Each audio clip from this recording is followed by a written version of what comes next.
Hello, everyone, and welcome to this new episode of The Ball is Round. My name is Hady Raphael, and today on the show, Montreal wins again, this time against Orlando City.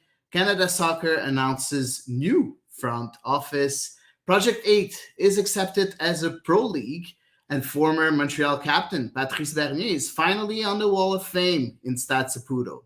That and a lot more on episode 130 of The Ball is Round.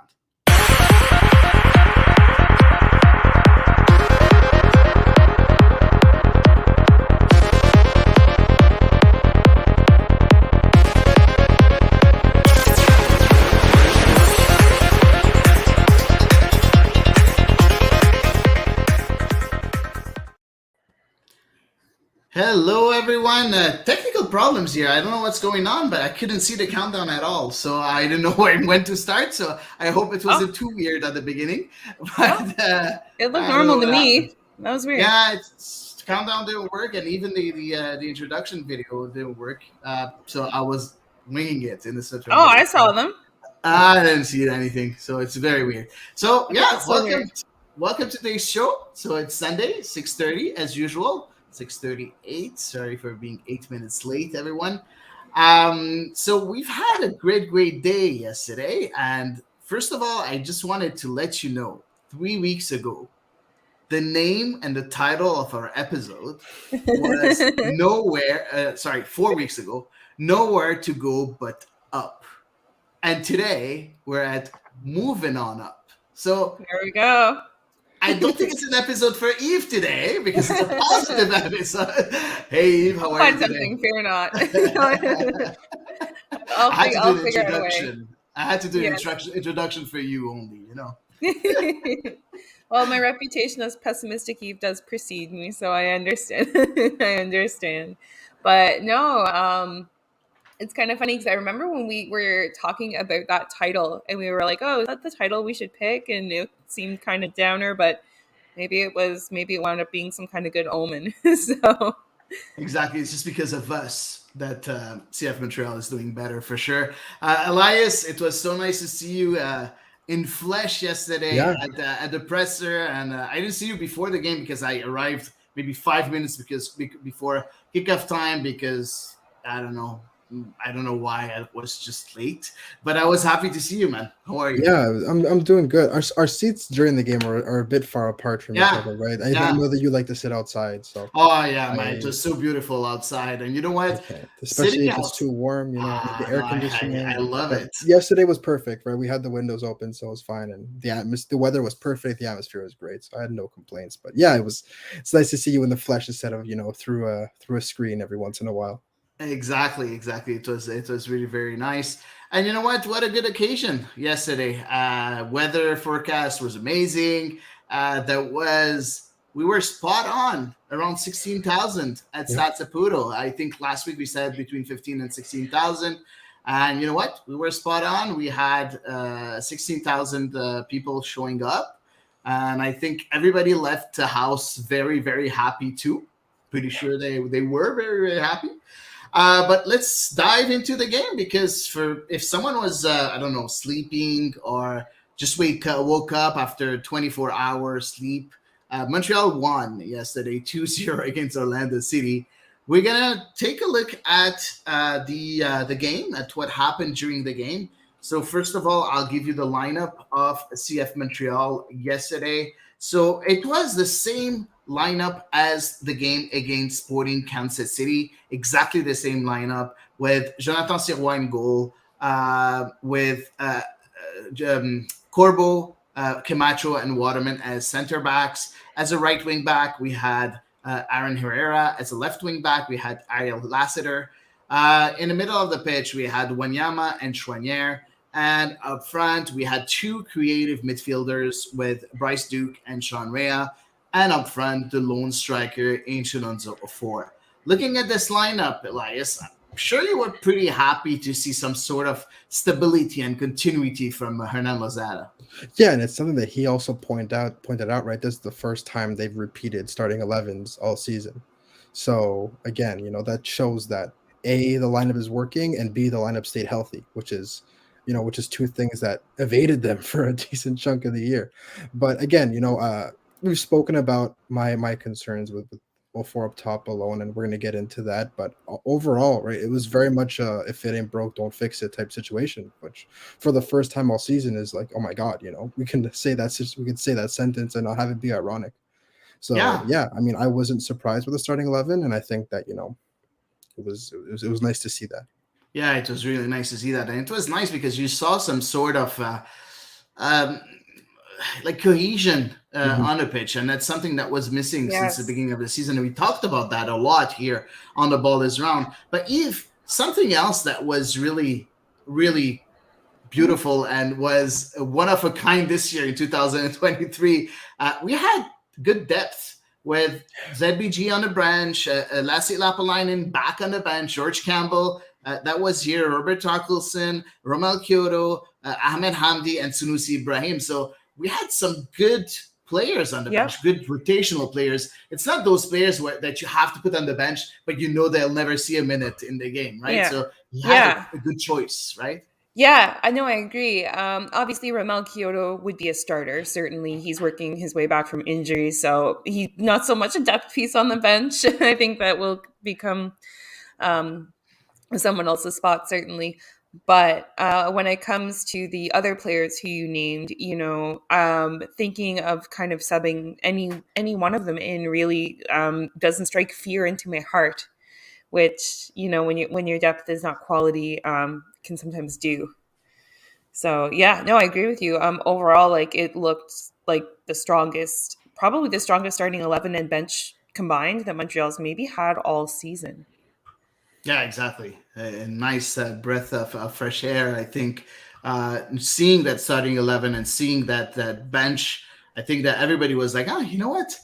I'm relieved in a certain way. In case there's something that's not working, at least you have cartridges on the bench and you're going to be able to do something in case you want to.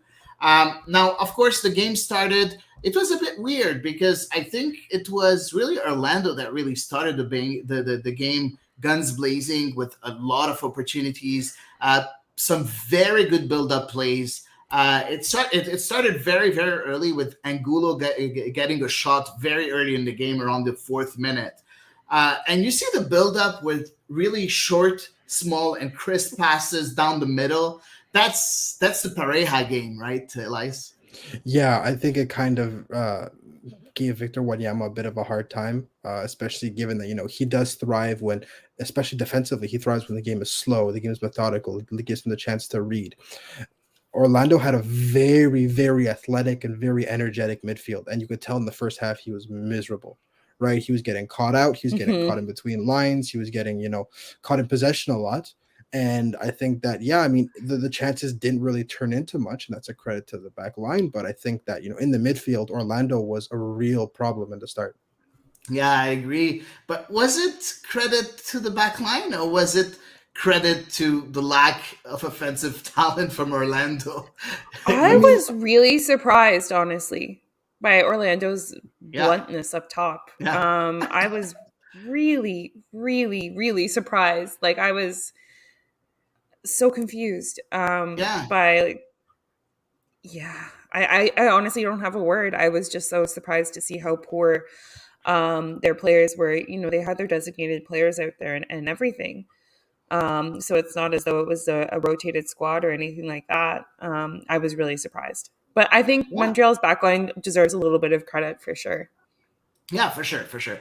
When looking at the whole game, yes, they do deserve credit, and for sure we're going to talk about it a bit later during the pod. But when you look at the first 30 minutes of the game, and we're going to talk about it, there's quite a few chances that Orlando was able to create. I think it's because their front line wasn't really effective.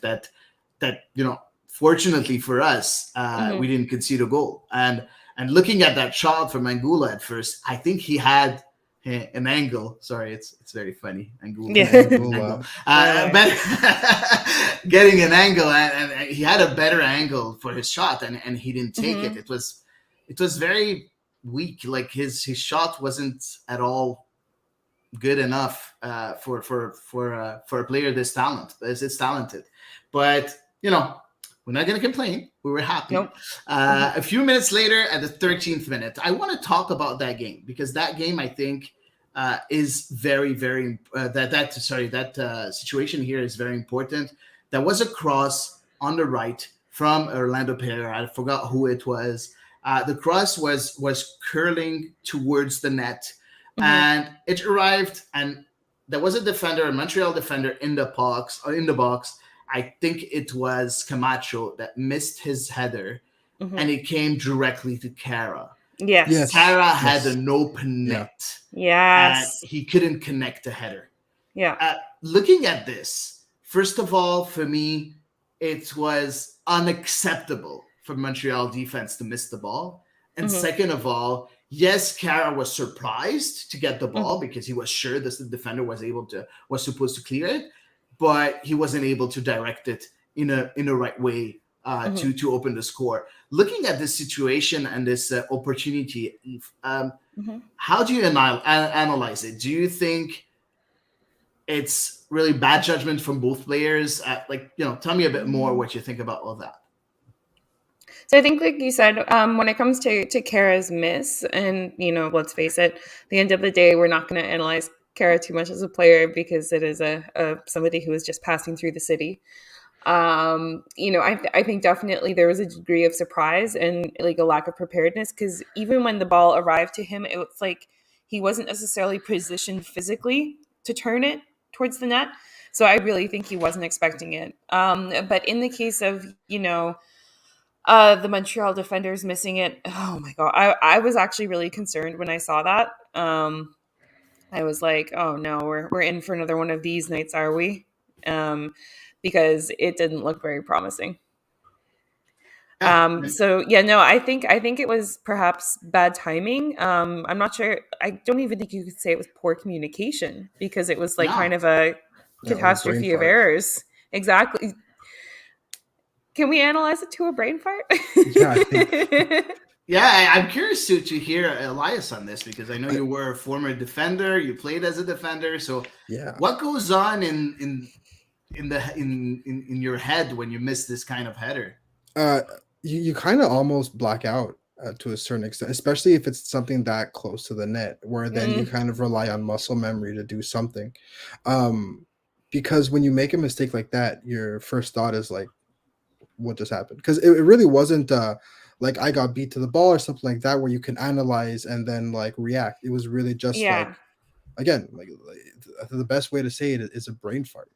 I mean, credit to Camacho. It's kind of served as a wake up call for him because for the rest of the game he kind of seemed to wake up the defense. But yeah, in a situation like that, you're almost like speechless, and you're kind of frozen to the spot. So I think that it's one of those things that happens as a human where you just like you make an oops and then you just have to as quickly as possible forget about it and move on. It's crazy, and I think that when you're at this level, having this sort of seeing these sorts of mistakes are, I don't know, really, really surprising at this level. And you know what? But it happens. Of course, you always have, surprising mistakes on any level for sure. Eve, you wanted to react? Or you froze? No, I was just gonna say I'm not even sure if I'm. Oh, did I? Yeah, a bit. You're right. I'm not frozen on my end, which makes me sad. Okay. Yeah, StreamYard. I think StreamYard's having a night. Yeah, I think so too. I'm having a lot of technical difficulties today. Yeah. I don't think this is actually even like the worst defensive mistake we've seen from Rudy Camacho or just Montreal in general this season. So like honestly, the fact that I almost feel relieved that looking back at some of the matches and some of the goals that were conceded, like I almost feel relieved that we can sit here and look at this like very simple error and, not like get ready to lambast and Lazada for preparing a defense in whatever way. So it's kind of nice and refreshing. Yeah, exactly. And it's funny because I think a minute later, and you talked about it a bit, Elias, you talked about the midfield because the ball was picked up by Orlando midfield from the feet of Victor Wanyama. That's very, very, very rare. For a midfielder Not this to be season. able It's not rare. to pick up the ball from Wanyama and when he's sitting deep, it's very rare. Even this season, when he's that deep, I haven't seen it much. And Ojeda got the ball. He had enough of space to move up and get a better shot, but he decided to take it one touch. It's very good effort because it was very like the shot was very powerful, but of course it wasn't on target. You look at that situation right now and you're like, yeah, it doesn't look like something very a big action, but or a big danger on Montreal defense. But was it bigger than what we thought when I saw the replay and I was like, this situation was supposed to be a goal in my opinion. No, Elias? Yeah, I think it was one of those where, again, you rarely see, again, Wanyama hasn't had his best minutes with the club this season. But again, him getting his pocket picked clean like that is still an incredibly rare sight. And I think that kind of that opened everyone's eyes to the fact that this midfield really isn't a good matchup with Montreal's midfield. Even with Mathieu Choinière, who's a workhorse and everything like that, this midfield was so energetic and so full of life in the opening minutes that they kind of overran Montreal, which is, I mean, again, there's a reason they're the best team on the road. Before last night, they were the best team in MLS on the road, right? You come into an opposing team stadium, you have to come out strong. If you come out and let them play their game, then that's a recipe for disaster. So they came out, they pressed. Their press was meticulously organized, right? Like the first 15 minutes, Montreal building out of the back was not simple, right? So it was a textbook, way to kind of play against Montreal, and they had a difficulty that we hadn't seen since the start of this winning streak. So, credit to Orlando with the way they started, at least in the midfield. Now, again, like you said, right, the offense, clearly there's something not clicking, especially with the offensive additions they made this offseason, right? They were supposed to be firing on all cylinders. And they have been previously. But it just seemed to be really off night for them. Right. It's so hot and cold with this team that, like, they should have been, like, competing for one of the top spots in the East. And now it is the beginning of the season, but it's still there's still points of contention in that group. And I think the midfield isn't one of them because of the fact that, they gave Wanyama a hard time for the entire, opening sequence of that game, which is, again, not many teams can take pride in having done that. Yeah, exactly. And you know what? That they continued to press a bit more. We talked about the first 15 minutes, but I think even at the 20th, there was a very nice build-up between the lines and Facundo Torres getting a shot, again, wide of the target. You look at this and you're like, 4 kind of clear chances in the first 20 minutes of the game. Yeah, of course we didn't concede, but should we be worried for future games, Eve?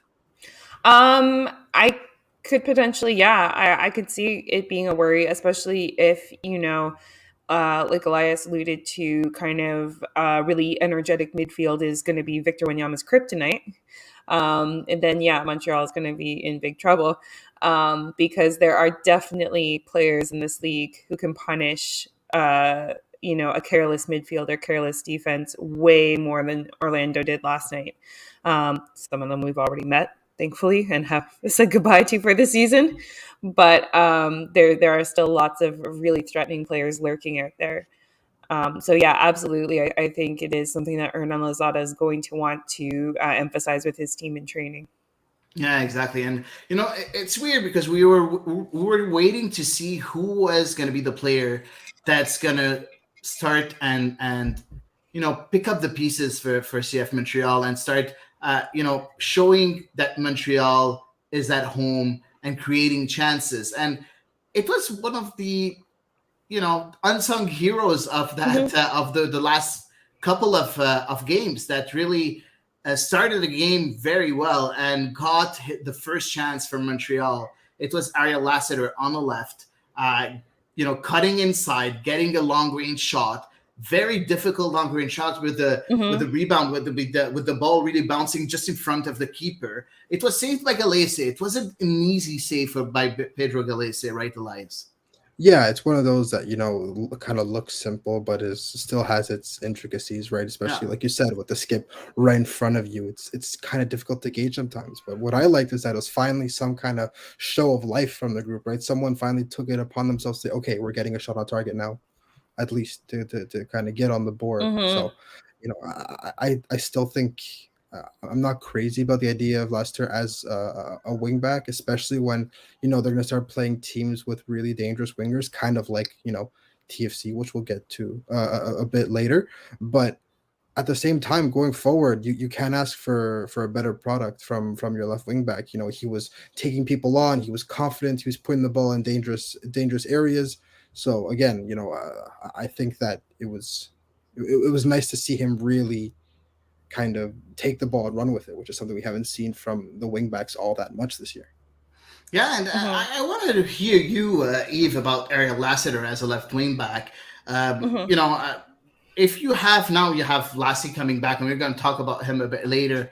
Like, if you have to choose between the two, because for us, Mathieu Charnier is a midfielder, right? So he's not Yeah. a left wing back anymore, right? I don't see And I mean, that's what ZBG Hernan coming Lozada in even either. said as well. Yeah. Exactly, and we don't want to see, I think, ZBG in that position, even if he tried it a couple of times under Remy Gard. But you look at the two players that are here, Lassi Lapalainen, Ariel Lassiter. Which one would you choose and why? Steph, huh? Well, it's really tough because they have two very different profiles, and I mean, both of them are players who are shoehorned into the position that isn't their true position. So, I mean, at the end of the day, I'm like, is there an option C where there's There a isn't. true left There wing back isn't. There that joins the isn't. team? I know, but you know what I mean. You know, it's just so weird that Montreal has like all of these players who play this position, and it's not the true position or even close to it for a single one. But thinking about it, I mean, I keep thinking to that game where Lassie played on the right and how much more comfortable and how much more natural he looked. Against Philly. Yeah, exactly. I keep thinking back to that, and now I understand like last season he did really, really well for Montreal, even though he lacks a left foot and, does have some challenges in the role. But like having seen him play on the right recently-ish, and just be so much more comfortable there, I kind of have to lean towards Lassiter. And I think Chan brought up a good point Yeah. as well.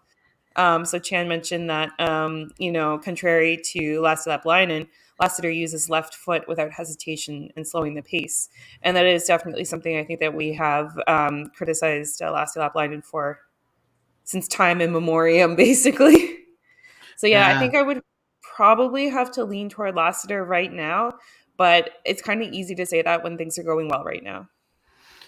Yeah, and you know me, guys. I'm a dad, so I have dad jokes. So at least Lassiter has a tur over Lassie. So yeah, thank you. So getting back, really bad.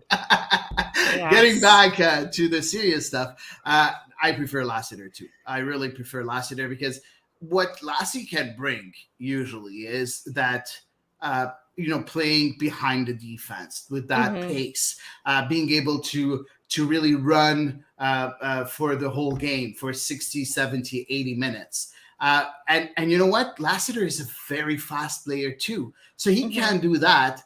But technically, Lassiter is better than Lassie. It's just as simple as that because he's able to play with both foot. So I don't know. If I have to choose between the two, I would choose Lassiter. I like also that, and we asked the question to Rudy Camacho during the presser, and he said that he likes the fact that Lassiter is doing his job, getting back to defense and defending. So it's not like that offensive player that really stays up top and forgets his defensive responsibilities and defensive duties. So for me, we're getting an upgrade with Lassiter over Lassie. Now let's take a look and let's wait until we see Lassiter in that position for a longer time, because consistency is going to be very important. Is he able to stay consistent with these performances? Because I think that yesterday he had a very good game. Elias, any other analysis regarding the comparison of those two players? No, I mean, I think it's pretty much all been said, right? Again, there's some moments of that come with experience and instinct when it comes to defending, that maybe sometimes he was a little, maybe a step behind to kind of adjust. But again, the Orlando offense really wasn't punishing enough to make him pay for it. The same thing with Sporting, right? Where there are moments where he was maybe caught out a little bit, where he can adjust because, again, the offense is just not clicking.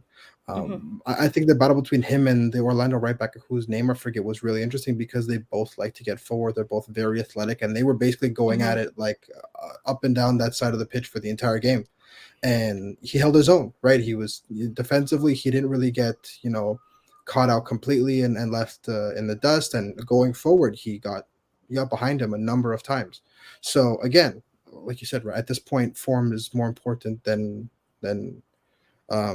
especially because Lassie hasn't been incredible, right? He's done the job. He did the job capably last year, and this year he was kind of unconvincing. Then he gets hurt, and it's unlucky. But I don't think any of that is justifiable enough to kind of sit Lassiter, who's currently doing the job very well, especially with someone like Joel Waterman to back him up. Yeah, exactly. And just to say, the right back that you were talking about is Holiday. Yes, he had a good game, and that was a fun battle to watch. Basically, all game they were going at it. Yeah, and he's a homegrown in Orlando. He's young. He's 20. Very, very. I think he has a very good future in MLS. Very good player, in my opinion. I liked what I saw during that game.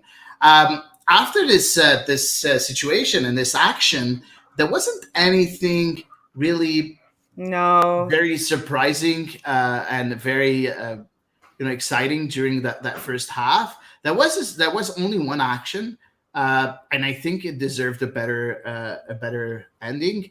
That was a corner at the 32nd minute. Yes, a corner. I think it's one of the first time this season that we see a corner that's very well executed, but also with a good connection from the attacking forward on the ball.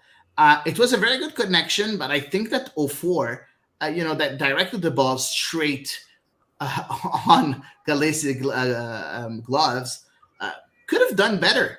Do you think that? Yeah, go ahead, Eve. You think that he could have done better? Honestly, I do. And especially it seems to be becoming a bit of a trend with him. I don't know what he is looking at when he's shooting. You know what I mean? Because in the match against New York, he shot straight at the goalkeeper in a super obvious situation. Match against Sporting Kansas City, same thing. And then last night as well, and probably last night is definitely the least the least open goal situation, certainly, of the three. But I mean, it is kind of becoming a habit that he is it feels like he should be able to put the shot on target elsewhere other than directly at the goalkeeper, directly to him, so that he doesn't even need to move. Yeah, it's becoming a little weird. Yeah, now there was some sort he wasn't unopposed at all during that corner. He had.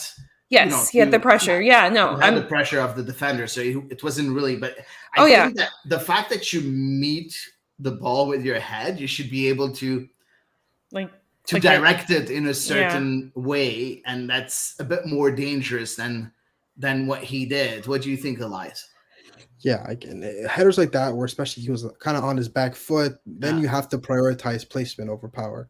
So again, that's something that needs to be worked on. I have no doubt that he can put a hole in the back of the net with the header, right? He's big and strong. He can definitely get enough power on it, but you kind of have to, at that point, maybe take an extra beat and focus on, even if he does save it, it's going to be very difficult to save if I put it right towards the side netting or something.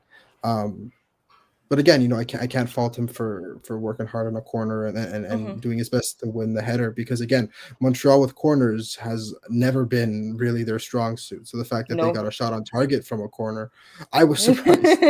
So given they've had so many years with some good aerial players and have never really established any kind of corner threat consistently. Yeah.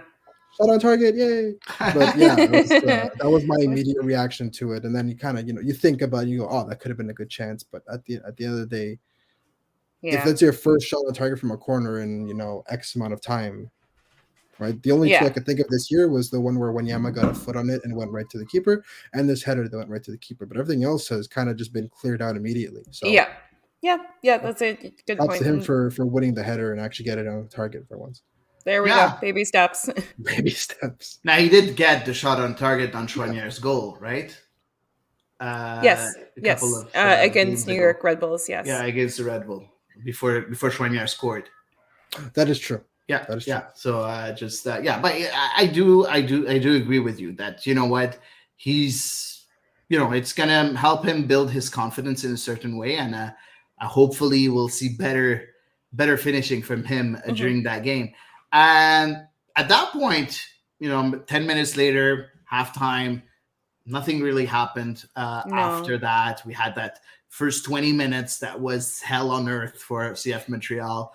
Looking at that, and I'll ask you the question first, Elias, because we were at the presser, and let's talk about what Hernan Losada did during the halftime, because he realized something and he made adjustments. Yeah. Can you explain a bit what happened? So this is the first time he really went into detail about his thought process at halftime. Oh my God, I'm so curious. Which, I mean, again, this was the first time where they came out of halftime and they dominated play. And given how much they struggled at the start of the second half, it was kind of almost a bit jarring to see them do so well. But, they recognized that they were getting beat behind the lines, and they're getting beat in between the lines. And the fact that this midfield is so dynamic and they keep on moving really did hurt them. And it was something that, became painfully obvious after some, talking about it. And they ended up just focusing more on staying compact and, moving together as a unit and defending as a unit.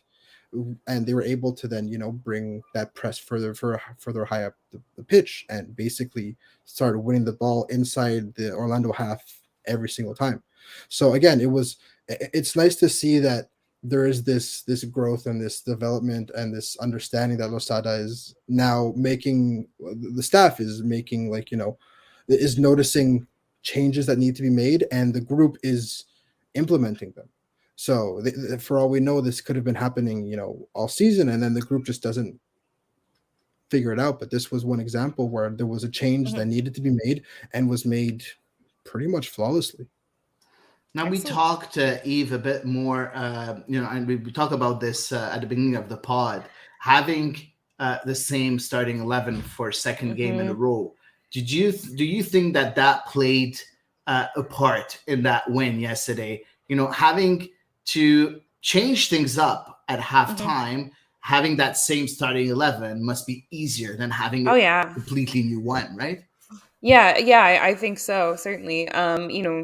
We saw, and we're going to talk about it a little bit later, there are clearly players who have formed chemistry together really, really quickly. Yeah. And I'm sure you know full well who I'm talking about.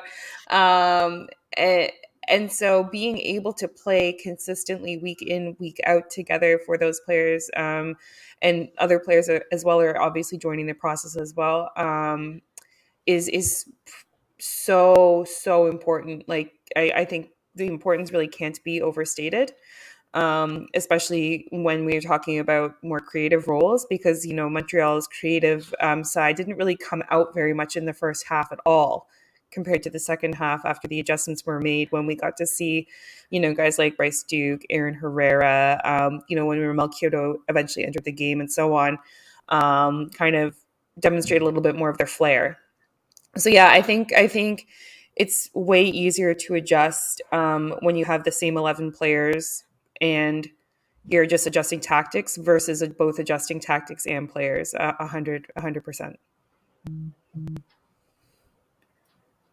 And are you there? Yeah, I'm here. Okay. Can't see me? No, we just. I was done talking. That's all. Oh, okay. It's just I felt that you. Okay, I don't know what happened. I'm having a lot of technical difficulties. I thought you were talking, and you didn't finish the sentence, and then you stopped. I don't know. It was very weird.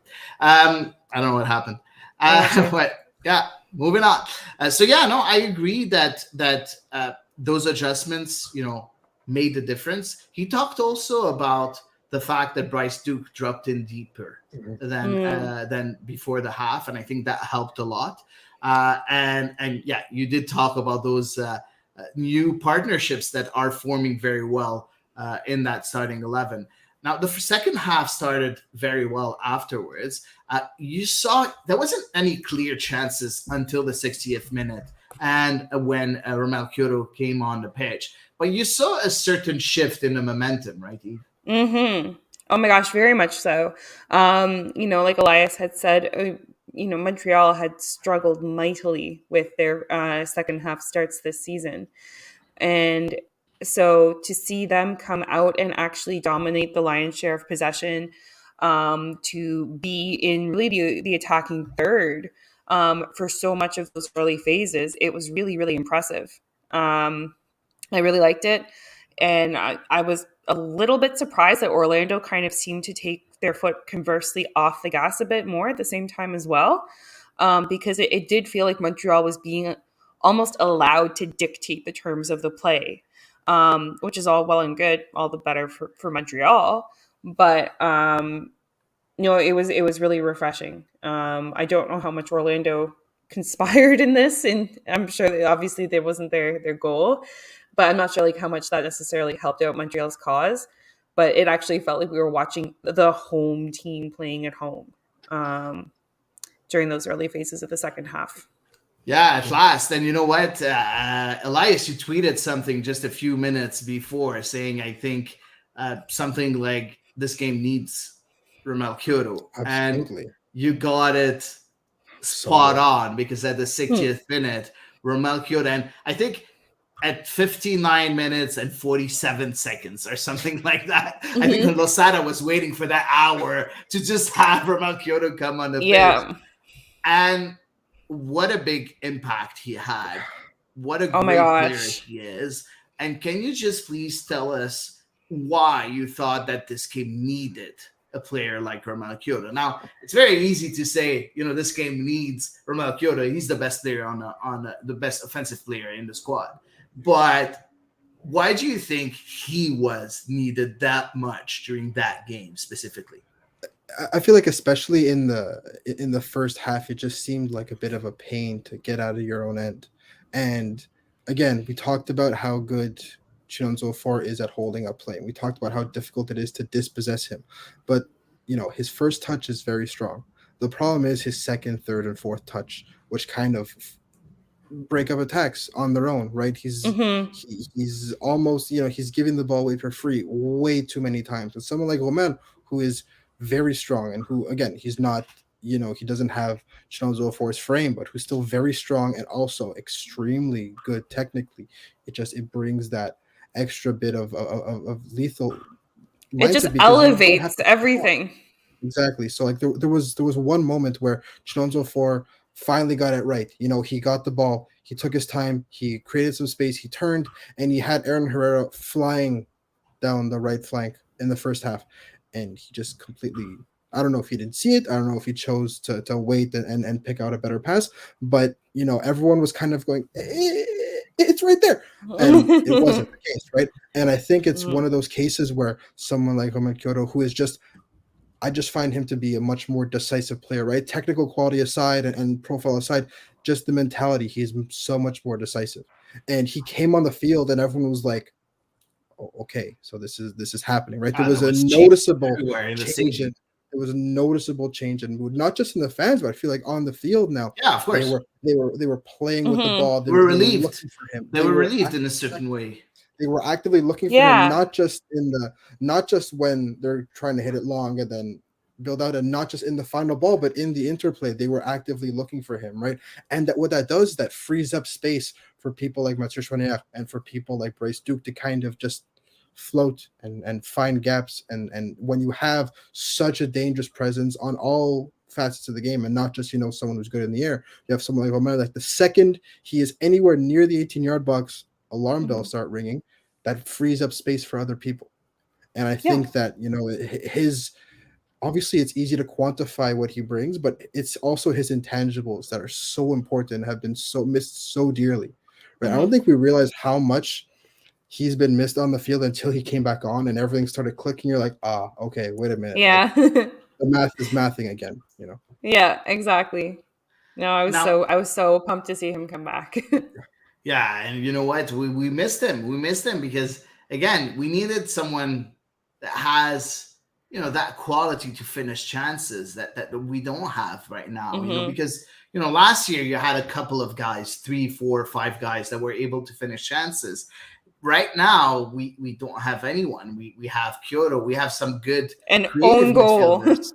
Yeah, exactly. And we have some good creative midfielders. We have Yeah. a good midfielder in Mathieu Chouanière, scoring a couple of goals in the last 2 games. But we didn't have anyone up top that was able to finish chances. And Romel Kyoto did that. And he had, as I said earlier, an immediate impact on that game because a few seconds later, I think it wasn't a minute yet. Not even. Like really, not even a minute. Rudy Camacho gave the ball to Ariel Lassiter on the left. And he continued his run. Lassiter sent a low cross. The low cross was close to the goalkeeper, but not close enough. So Pedro Calese parried it and put it right into the feet of a Rudy Camacho that was continuing his run. It was like on the penalty spot practically. On the penalty spot, exactly. And Rudy Camacho shot the ball directly off the post. Unfortunately, Chinonso didn't touch the ball when it bounced back. I think he was in an offside position, so I think it's a good thing that he didn't touch it. I'm not really sure, but I think he was in an offside position. And the ball fell back to Aaron Herrera. Now, here's what's interesting. Aaron Herrera, what's really nice about him is that he seems a very intelligent player. And we talked to him during the presser, and we asked him, what made you cut inside? What went into your head to take a decision to cut inside instead of going on the right side and crossing the ball? And he was like, I know that the last couple of times when I was one-on-one against my defender, I did go on the right side. So I wanted to do something different. So I cut on the left and I shot the ball. Now the ball was going very wide, but thank God it deflected off Robin Johnson directly into Orlando's goal. Great goal. Great build-up on the goal because everybody's going to look at it as being a deflected shot. But it was much more than that, right, Eve? Yeah, absolutely. There was a lot of really hard work that you outlined really well that went into the creation of that chance that led to the ball deflecting into the net. And, without Rudy Camacho continuing his run, without the added presence of both Ofor and Kyoto to distract some of the defenders who were in the box, and they seemed pretty scattered anyway. Without a guy like Aaron Herrera, recognizing that he maybe needed to spice things up for the guy who was marking him and keep him honest a little bit, that goal would not have happened. So yeah, I feel bad for him. I do feel bad for Aaron Herrera because I feel like he keeps getting robbed of things appearing on the stats sheet for him. First he got robbed versus New York Red Bulls, and then he's gotten robbed this time as well. But hopefully people watching are going to think, will have appreciated that. Yeah, but does it count as an assist, Elias? No, it doesn't. No, it I doesn't. think in some fantasy leagues it counts. Like for example, I remember that in the Premier League's fantasy league, I got an assist when Trent forced an own goal, but I don't think it counts in the league. No, it doesn't. Which is, again, it's unfortunate for Herrera, but he'll still get credit for forcing the mistake. And at the same time, that was probably the worst defending of the entire game. It was so bad. Right? They were you let the cross get in like that. You're asleep on the rebound. You let Camacho kind of sneak in unmarked.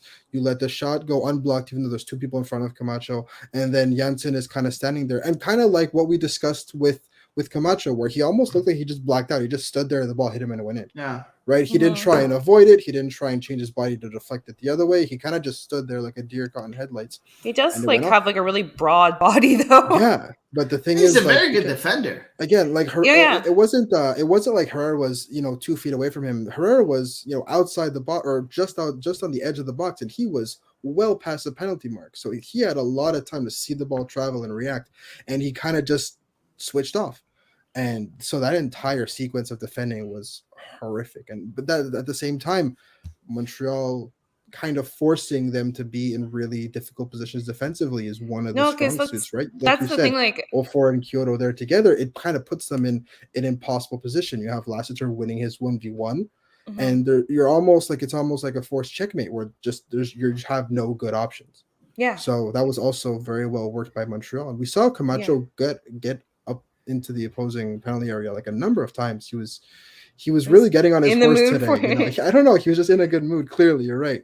So this is just one of the times where it paid dividend. But he was getting up there a good amount of a couple times. I think like almost a half dozen times. He would just he'd play the ball wide and say, "I'm going to the box now." So well, somebody has to fill Kamal Miller's shoes. Exactly. Poor guy. Yeah. He went on a run where he dribbled 2 or 3 players in the first half, and then he played the ball wide. So you know what? Hey, if he's feeling good, and he's confident, may as well. Yeah. Why not?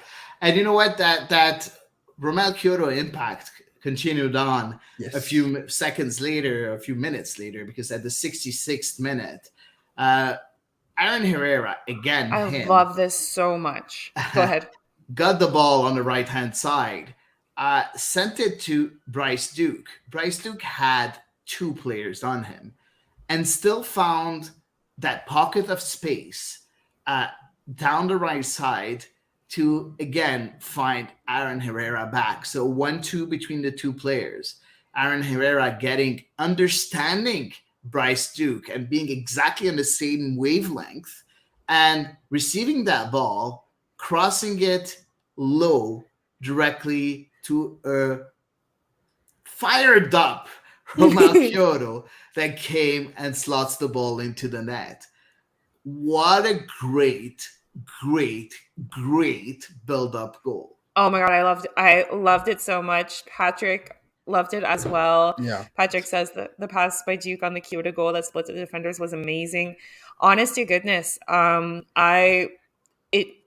it was classy. It was classy soccer, and we haven't seen a ton of classy soccer from Montreal this season. It's been a little bit rudimentary, to put it kindly. And that pass, like that's the kind of thing that's going to get more butts and seats at the stadium when you have players making those intelligent, beautiful plays like that. Yeah. I loved it. I loved it so much. It made me so happy. We were talking about just how much Aaron Herrera was just a step off when he came to the team at the beginning of the season. And ever since Bryce Duke, was integrated into the squad, it kind of gravitated towards that right side. It really did seem to wake up Aaron Herrera, because ever since Bryce Duke joined the team, these two have been looking for each other and finding each other in really good spots. And not just in the goal. It happened so many times in the second half when they were basically just living in Orlando's half.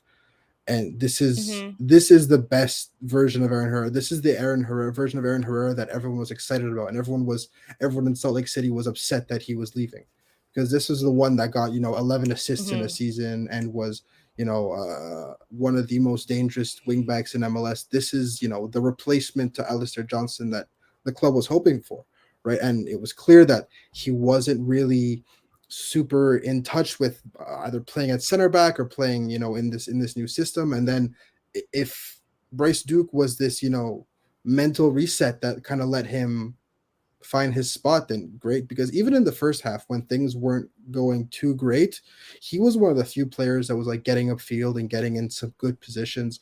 And again, ultimately nothing ended up working out, but it was still signs of progress. So this version of Aaron Herrera is if they can get a full season of that out of him, it's going to be electric. It's going to be so fun to watch. Yeah, it is Fingers gonna be crossed. so fun to watch. Hopefully, we'll see that pretty soon because there are some couple of games that are very important Absolutely. coming our way next week, and we'll Mm-hmm. talk about that a bit later. Coming back into the game, and for Melchioro, that's a great comeback for him. Yeah. Getting Mm-hmm. on the score sheet, being able to have an impact, that was something really amazing for a player coming back from injury. And Trophy Yeah. Lair says, again, the second goal was a quality goal from the build up to the finish. Completely agree with you, Trophy. Yeah. It was a great goal. And Yeah. so when you look at someone like Romel Kyoto, how pumped up are you after that game? Because let's say it right now, just for the people that are Mm-hmm. listening to us, nothing really happened in the last 30 minutes, No, 25 it minutes was worth noting. a So lot of the steam went out of the game after the second goal exactly, Montreal from both sat deep. teams. Yeah, Montreal sat deep defending the Montreal had, lead. fun fact, Montreal had 9 players on the field who at some point played defense. Exactly. It was literally 9 people and Ramel Kyoto on the Yeah. field at one that point. Well, Because is the I said definition of 8, parking the well, I bus. said 8, but I forgot that Matrish Wanyaya played left wing Yeah. back yeah, against Vancouver. So exactly. 9 players that played defense at some point this year were on the field at the same time. Yeah, And I we'll was, talk about the yeah, changes for Hernan hilarious. Losada right after this, if you don't mind, Elias. But let's talk about Romel Kyoto again Yeah. because I want to know how fired up is he right now before I, rivalry week, because we do Well, have a very important week ahead of us. I Eve, what do mean, you think? he's always fired up, I think. Like he's Yeah, not yeah, for sure. yeah. Yeah. He's somebody, I think his passion is always very, very clear, very evident on the field. And it's been for better and for worse sometimes. And thankfully the last 2 seasons it's always been for the better. Um I think he's going to be plenty fired up. This is far from his first rivalry match against Toronto. I think he knows full well what it means to the fans. I mean, the stadium's always a lot different when Toronto's in town, just the vibe and the atmosphere. Oh yeah, I have no concerns about his motivation level. Yeah, Elias.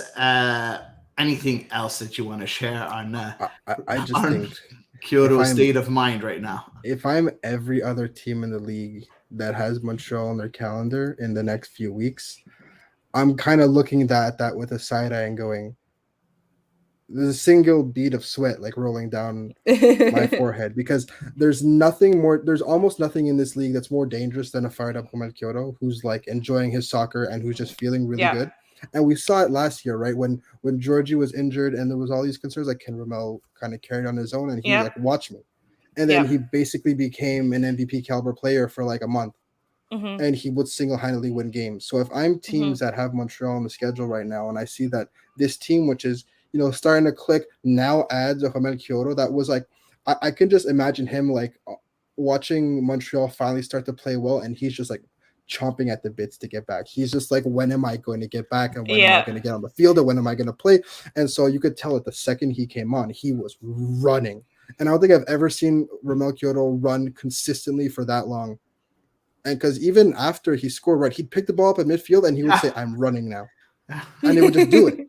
Right. So if I'm every other team in MLS, this 30-minute cameo, right? I mean, the last 10-15 was kind of spent on defense, but this 20-minute bit, like explosion, is absolutely a warning shot. I love it. Because every team now is going to be like, well, this is a problem. Mm-hmm. So I think, there's 4 games that they have to play now in something like 13 days, which is, again, it's very congested. And there's going to be, like you said, it's a very important week.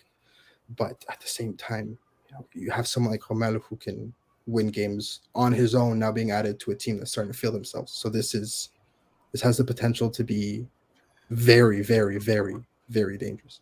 Yeah, and you have depth right now, as we said earlier in the pod. We do have depth to play those games, those 4 games in 13 days, because we do have a returning Romel Kyoto, we have a returning Lassi Lapalainen, We have some good rotational players on the bench. Also, I think everything is going well for CF Montreal right now, and we should, take advantage and take a seat and watch these good moments, because it's not Well, we lived through some crap to start the season. exactly. So let's make sure we enjoy those moments right now. Patrick asks us a question here, because Romel Kyoto is now tied second for most goals scored for Montreal Impact CF Montreal in MLS history, with 34, I think, 34 goals.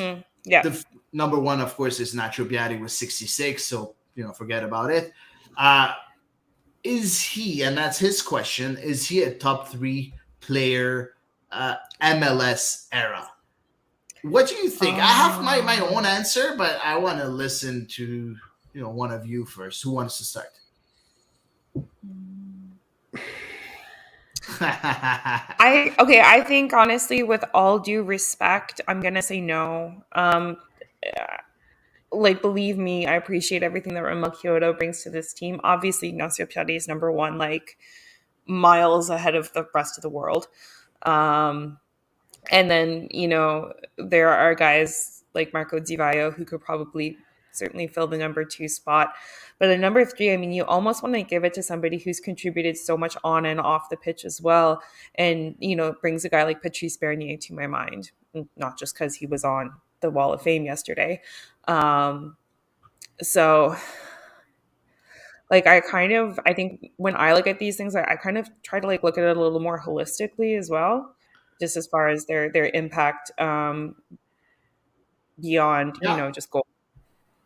Thank you very much, Eve, for answering exactly the way I wanted to answer this question. I'm sorry, Elias. I'm just going to jump myself first before I wait for your answer. Go for it. There's so many players that comes to my mind before Romel Kyoto. And again, I do appreciate what Romel Kyoto has done for the club. And I'm pretty sure that maybe he's going to be able to, jump up over be in this top 3 at one point if he stays with the club for a couple more years and does great things too. Mm-hmm. But a player like Asun Kamara for me comes to mind. A player like there's so many of them. Justin Mapp, I think he had an unbelievable start of the MLS era. Justin Mapp. You do have a lot of players. Goals are not the only thing we look at when you look at what they're able to bring to the club. And you know what? And I know that I'm going to get some tomatoes on my face at one point when I say that, but even Samuel Piette could be in the discussion as being a very good contributor to CF Montreal on and off the pitch, because he gave his heart out for the city and for the club in the past 5 years. So, putting Romel Kyoto ahead of these players for me is a bit too much. But he's been a very important player for CF Montreal. He's definitely up there for sure. Yeah, he's up there for sure. Elias, do you agree with us, or do you have a different answer? Yes and no. I think that honestly, you can say any order. No, yes and no, in the way that I wouldn't put Romel in my top 3. I think of this maybe of the CF Montréal era. Yeah, I would. Right of this rebrand, right of this kind of modern impact CF Montréal era. I definitely would. The end of the Piatti era, and then onward, absolutely, because again, I do think that he has been the main draw, even with Victor Wanyama, even with Samuel Piette in the group. I do think that he was the main draw. He was, the guy. But overall, I agree with you guys. I think that however you order them, 1 and 2 for me is Nacho Piatti and Patrice Bernier. For sure. And having one over the other is completely justifiable. The same, like having Nacho 1 and Bernier 2 is just as justifiable as having Bernier 1 and Nacho 2. Depending on how you explain it, both are very valid. I think I have them 1A, 1B.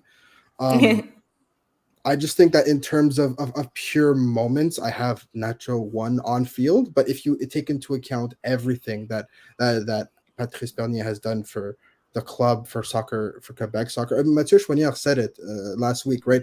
Le soccer québécois, c'est Patrice. Like that he is Quebec soccer, right? He's been an ambassador forever, and he will continue to be that for not just the club. And I think that, that third is, you said it best. There's, a half dozen people, right?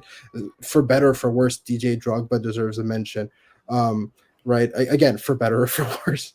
I love your shout of Hassoun Kamara, because again, what he meant to the club and what he meant to the community, and just as an ambassador for, what it is to represent this club, he deserves to. And he continues, right? And he's still it's not contributing a right past now. thing, right? He's still very involved, and he's still, one of the most recognizable people in the CF Montreal community. So I think that having him as third is completely reasonable. I love the shout Justin Mapp. He was my favorite player. Yeah. Justin Mapp. We had him on the pod, and we were all very, very, very growing up. He was my favorite player, because I'm just like, there's this guy that does it completely differently. Like a lefty on the right side. This again, when you're growing up and you learn that lefties play on the left and righties play on the right, and you're like, oh my god, he's left player on the right. That's crazy. He could have played wherever he wanted. He was exactly. So exactly. But that cut in from the left, from the right onto his left foot was the most lethal thing, along with Ian Robin. So, absolutely. My three would probably be Nacho, Bernier, and then Hassoun Kamara, because just it's so much more than on-field stuff when you talk about the greatest, in a specific era. And again, you said Marco Di Vaio deserves a shot, and as Yves said, I completely agree. Now he was at the end of his career, but still, but he still did an awful lot. If they had gotten him 5 years earlier, oh my god, then he would be him, Nacho, and Bernier 1, 2, 3, and in any order you put it is justifiable. If you had him 5 years earlier, exactly, 5 years, even 2 years, I think. So anyway. I think we all agree on that question. Of course, it's. It'll be interesting. We didn't choose the same words, but but we all agree on that. It's a general consensus, yeah. Exactly. But whenever Ramon Kyoto's time with Montreal comes to an end, it would be curious to revisit this and see, at the end, where does he finally lie with us? A shout for Evan Bush from Chan and Trophy is very good. So Chan super says Evan Bush, and Trophy Lair says Evan Bush stat CONCACAF Champions League Golden Glove 2014-2015, and that's true. We tend to forget that, but that's true. He was named the best goalkeeper of the Champions League, even if he missed the final. Very interesting shout out for Evan Bush, that still plays at Columbus right now. As a second or third goalkeeper. I'm not really he's sure. The backup. I'm not sure if he's third. It might be third by now. He was backup last season. He might be third this season. I'm not sure. Exactly. So looking at this, of course, let's go directly into that following week. CF Montreal playing arch rivals, those clowns at Toronto FC, playing against Toronto FC, first of all, in Toronto on Tuesday, and then in Montreal on Saturday. How important are those two games for CF Montreal, for the players individually, collectively, and of course for Hernan Losada and his staff? How crucial are those two games, Eve? Okay, so actually, something that I think I griped about it last year. I think something that I kind of was not super a fan of Wilfred Nancy for was the fact that he, even playing an MLS side until the final, he would rotate the hell out of his squads for Canadian Championship. And, last year, for example, Montreal got bit in the arm by that. Obviously, they got absolutely played off the pitch, and it was really humiliating. Let's face it. So I really hope that Hernan Losada is going to take this and play it with a strong lineup. I so hope so. It's so important. that match on Tuesday, that's the most direct path for Montreal to get A, their hands on a trophy, and B, a place in Champions League. That is by far the easier path than trying to win the MLS Cup. Or the League's Cup. Right, the League's Yeah, Cup. their League's Cup too. I know. I'm trying to But pretend it's okay. I'm excited about I it. was corrected the same way last week. I completely forgot about the League's Cup. I'm like, the League's, yes. The League. The League's Cup. So yeah, but no, like, let's face it, that's the easiest, most direct route, the fewest matches, et cetera, et cetera.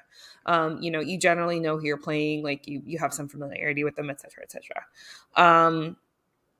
So I think it's Tuesday's game, although the timing sucks, is tremendously important. And I don't think I need to say anything about Saturdays, because Saturday, there are still many, many players in the squad who know what it means when Toronto comes to town, and they know how the fans get. They know the difference in the air.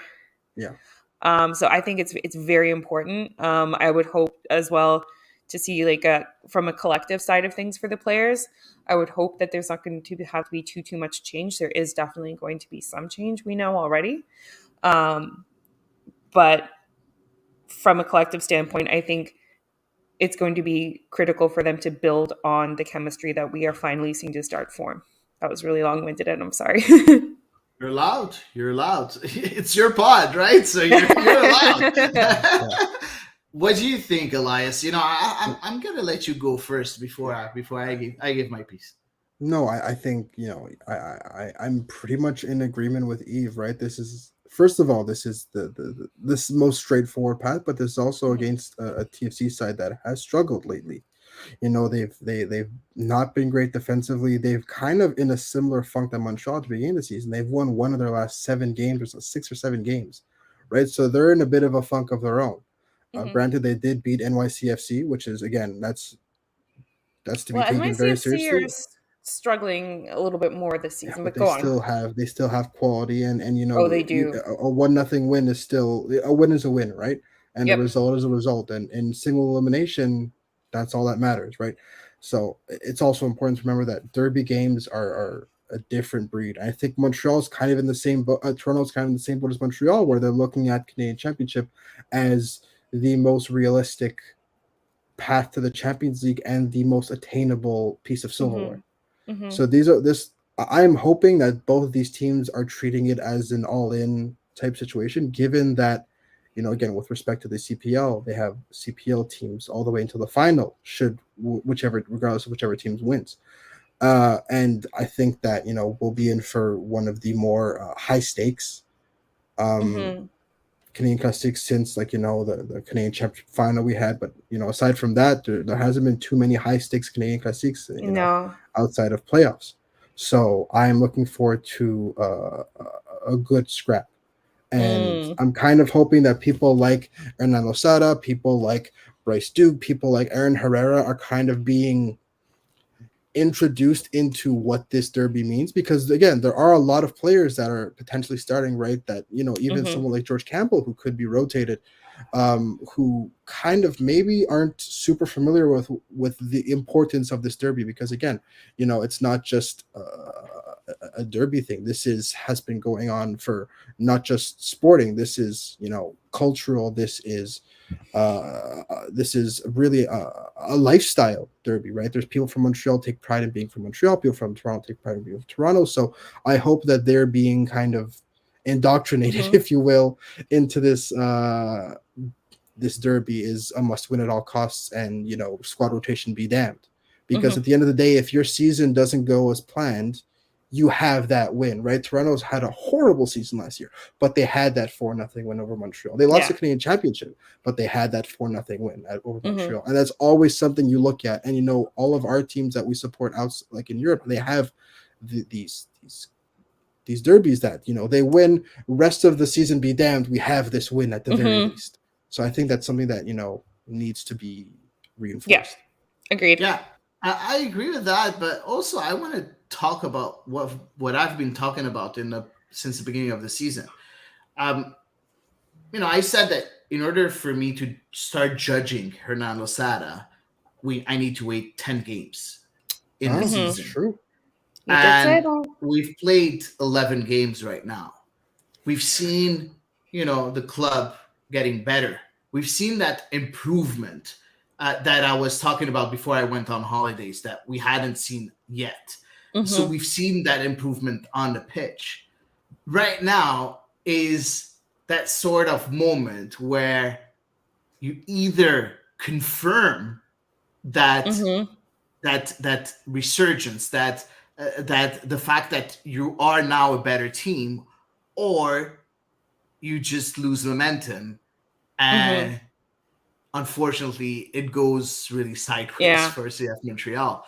So I think that game on Tuesday is that important. It's not only the Canadian Championship, it's all about momentum.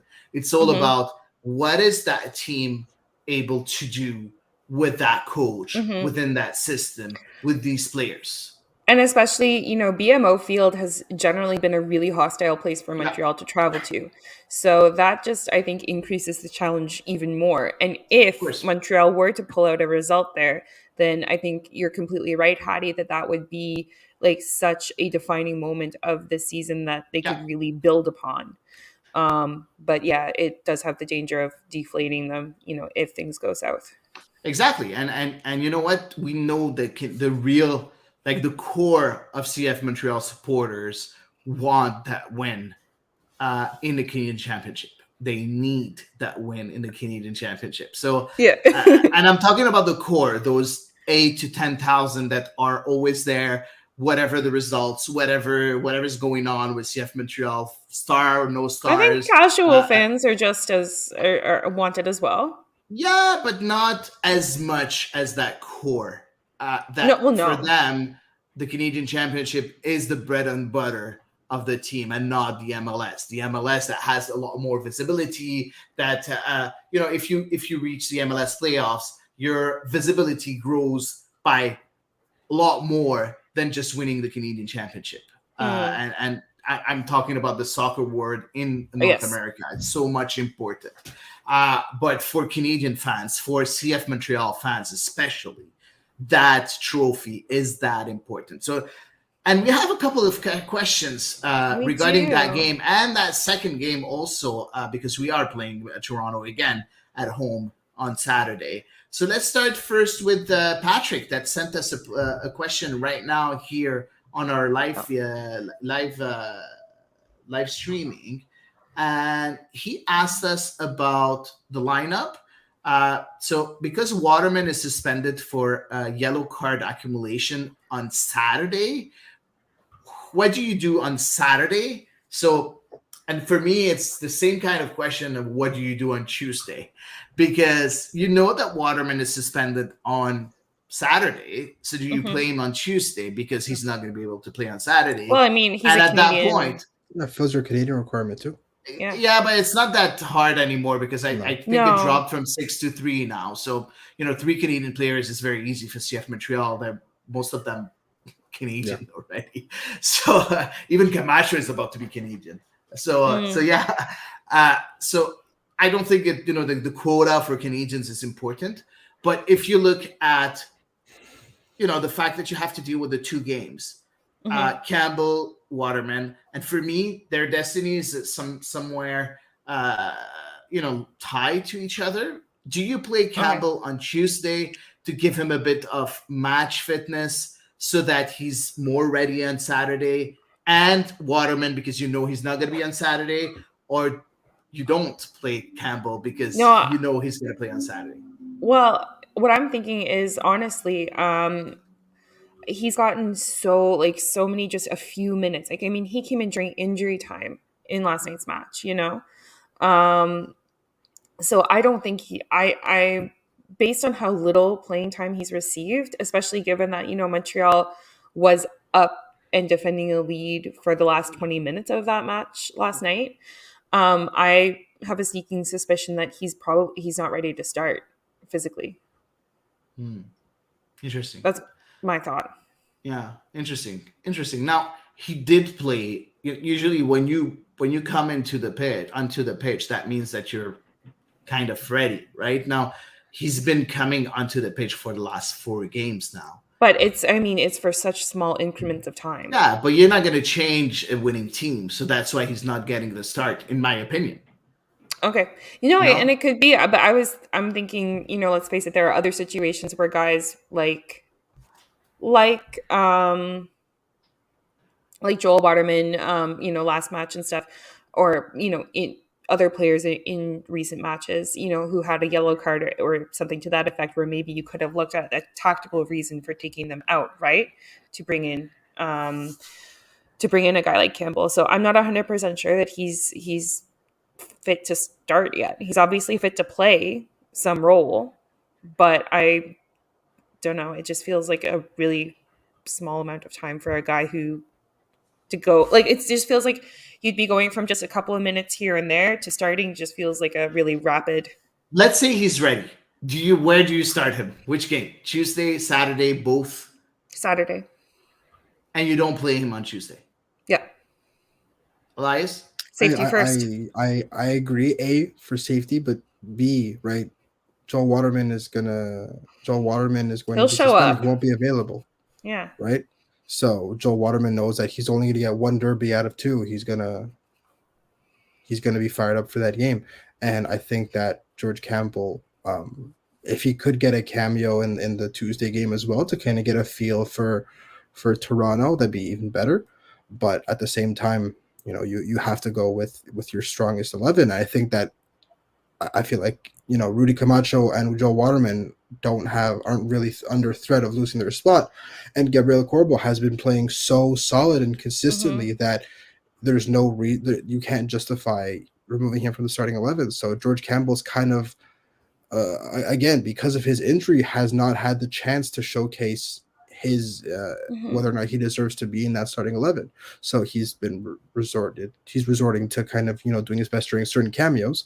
So this game against Toronto on Saturday, right, whether Losada goes with the left-footed Robert Torkelson or he goes with George Campbell, is going to be very telling about where Campbell stands in the hierarchy. Because in terms of, how you want your players to be, you want your left side center back to be left-footed, but is George Campbell good enough to kind of overthrow that idea? Because we know that Joel Waterman is. Yeah. But is George Campbell now high enough in Hernan Losada's, depth chart that he's going to overthrow someone who's in their natural position? That remains to be seen. But I think that he has a better chance of starting on Saturday. I agree with Eve than on Tuesday. Okay. You know what? I don't. Really? Yeah, for me, I would like to have Campbell play both games as a starter. Of course, it all depends if he's fit. That's for sure.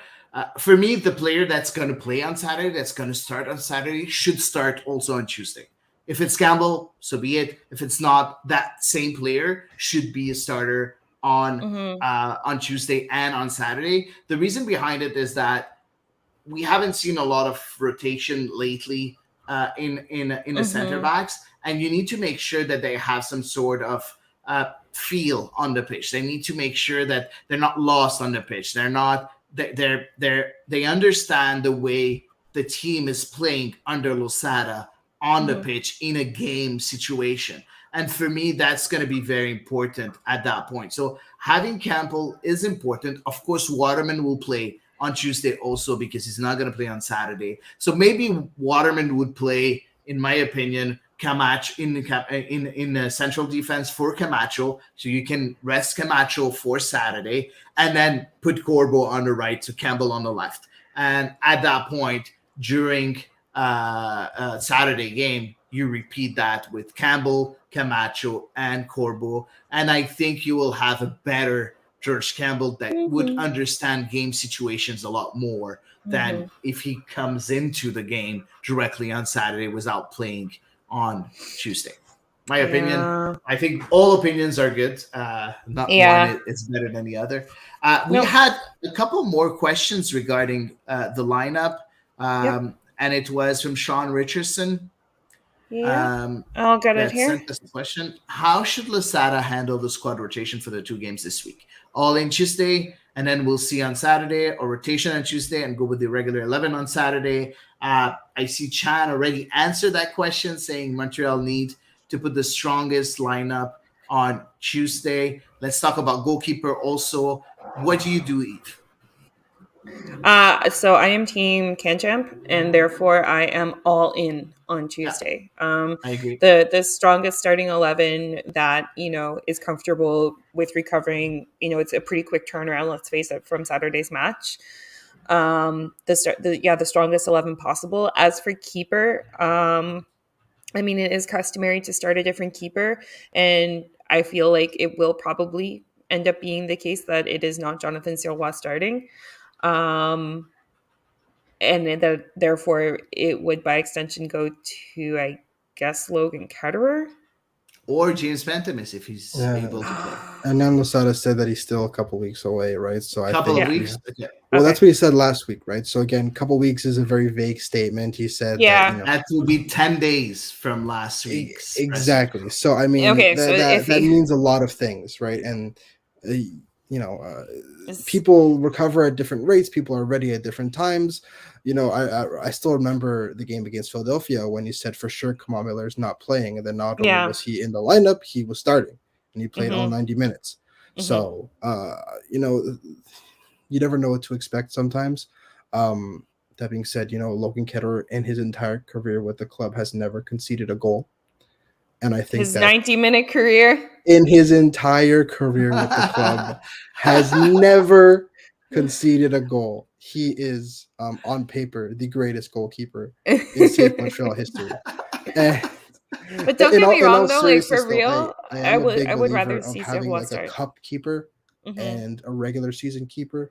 Mhm. I do think that it's good to kind of have that policy, because it does give the chance to rotate the keepers and have them play. And I understand that sometimes if you're in a derby and this, that, and the other, but at the end of the day, you have to have faith in your squad, and you can keep the starting 11. You can keep you can keep the outfielders, as your strongest outfielders.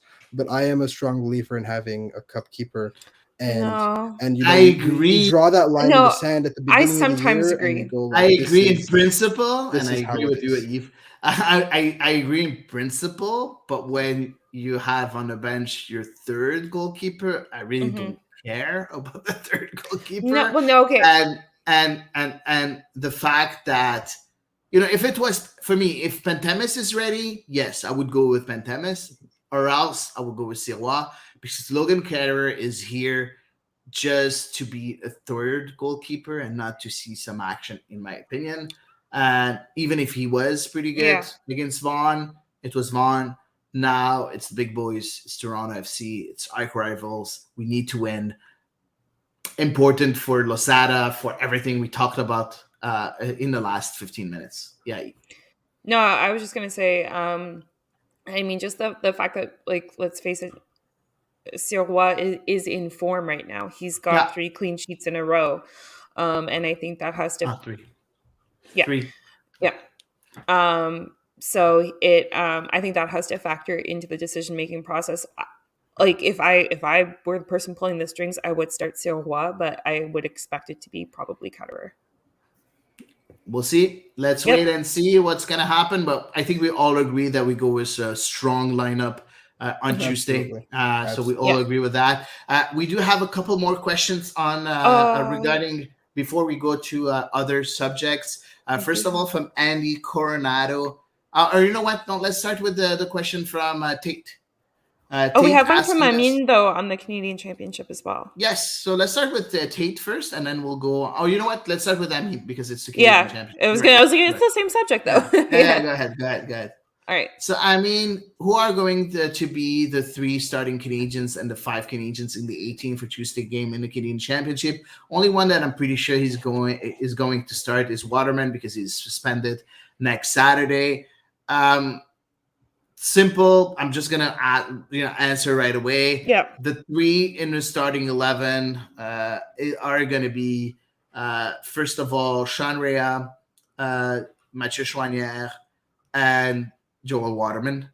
On the bench, that will be Sirois or Sirois in the starting 11. I'm not sure. And the other player will be Nathan Saliba. So for me, that's the 5 players. What do you think Elias this I time. mean, you also have Brogiard there too, who's Of probably course. going to be on the bench. As far as that, I mean, besides that, there's still not too many other Canadians that are, Eliadis, surefire. That's Oh, yeah. true. Even though he is declared for the Greek national team, he is he's still Canadian. Canadian Canadian. So, citizen, yeah, it Yeah. counts. so yeah, again, that's also Yeah, he's declared for the Elias. Greek national team, but like, Yeah, at the youth level, he's represented them, but yeah, he is still he's born in Canada, he's Canadian. So yes, you also have Iliadis. So there's still a few. I wouldn't be surprised if there's more than five, just because at the yeah, end of for the day, sure. I expect them to just leave people out the lineup because you've reached your minimum of Canadians, Yeah. and so we could very well see 6 or 7 Canadians on the in the entire roster. I wouldn't be surprised. Totally. Eve, anything else? Nothing to add, no. Good. So that's for that question. Moving on to Tate's question, asking about the attendance for next Saturday. Will next That's going to be weekend's sold home out. game Yeah. Yes, against yes, Toronto be a absolutely. sellout? Yeah. 100%. Absolutely. Yeah. Yeah. Yeah. 100%. I think There's- we're in a good spot right It's now. a really bad look if it's not a sellout. No, I think it's gonna be a sellout. I just had friends right now asking, never go to games, asking me for tickets. So Why? What's their motivation? Are they from Toronto? Toronto is the motivation because they go to the stadium once a year maybe. Yeah. And I'd like to go to those games where the tension is very high. Okay. And playing against rivals. I thought that like you were about Toronto, to be like my friends, my TFC supporter friends. I was going to be like, oh, Hady. Huh? Because you said they only go to the stadium once a year for Toronto. So I was no, they don't care about Toronto. They just want to, see a high tension game, a high intensity game, and everything. So Chan made a good point. Will this be Insignia's first game? No, at not the Stade first. Saputo? Was Second. he? No. Wasn't he injured? He was injured for the. This is going to be Insignia's first game at Stade Saputo. Yeah, I don't care. Chan is very right, especially with Napoli having the Scudetto. So yeah, but Napoli fans are going to come to cheer for Sean Rea, right? Sure, and so this is absolutely going to be a standing room only sellout type thing. This is going to be it's going to be a very, very interesting. I'm about to put on my non-Euro snob hat. There's going to be a lot of people wearing the Italian national team. Probably Napoli just for Bernardeschi and for Insigne. So I wouldn't be surprised. Bernardeschi, I don't think much because again, he was never at the level of Insigne. But again, there might be Juve fans that get the chance to see a former Juve player, right? So I don't think they'll pass that up. Yeah. We'll see. But Tate, I think it will be a sellout. I'll be very surprised if it's not. We do have a couple more questions on CF Montreal. They're almost the same. We're going to start with the one that's being asked right now on the live streaming, and then we'll go with the Andy right after. So it's in living color abroad. Oh, that's a big question. What do you think the biggest difference in Montreal recent success? Are you sold on Lozada ball? I'll go ahead and add directly Andy's question. So Andy saying Montreal really seems to have found their form picking up from when they left off last year. Some people call Lozada's style of play anti-football, but do you think he's up to something here? Is he the coach to take our raw talent to the next level? So not exactly the same question, but kind of. Eve, go ahead. Okay. I'm still not 100% sold on Lozada, whether it's Lozada ball or whether it's developing young talent. Still not 100% sold at all. I think part of it is the fact that we got spoiled last year watching the way Montreal played. But that being said, I'm still not 100% sold just on the more direct, kind of the more basic, if you will, the less intricate style of play that Montreal has adapted. Obviously, it's finally coming around to work, which is all well and good. But still not 100% sold. As far as what makes Montreal better, I think definitely getting some consistency in their starting 11, kind of like we said at the start, has been a big help. I think Bryce Duke has been I don't know how to describe it. It's like the spider at the center of the spider web almost, and just sort of everything just kind of everything that is good kind of radiates out from him. And so I think he's also been a really massive factor in Montreal's recent uptick in form. Give some credit, of course, to Lozada, because he's obviously chosen to employ him in a role that suits him. And then, we've spent the last couple of weeks heaping praise on guys like Mathieu Choignard, who are out there just working their socks off every game, and really setting a really, really good example for what it means to wear the Montreal crest. Elias? Yeah, I think the biggest problem that Losada did was kind of maybe mischaracterize what he wants from his team, because the way he described it, everyone was assuming this kind of run and gun, Red Bulls, high octane type offense with high pressing. And the more we see Montreal string together these really convincing performances and these really convincing stretches of play, the more I realize that that's not really what he's doing. Right, you could tell for a massive chunk of the game, they were not pressing. Right, they have a delayed press. They don't just run after you and try and set up a press as high as possible. Right, in the second half, when they were winning the ball super high up because of the tactical adjustment, that wasn't necessarily a direct consequence of them pressing high. Yeah. It's just that they were already advanced. Yeah. Right. Mm-hmm. So I think that the biggest mistake he made in terms of communicating his style of play was the fact that he didn't really explain it.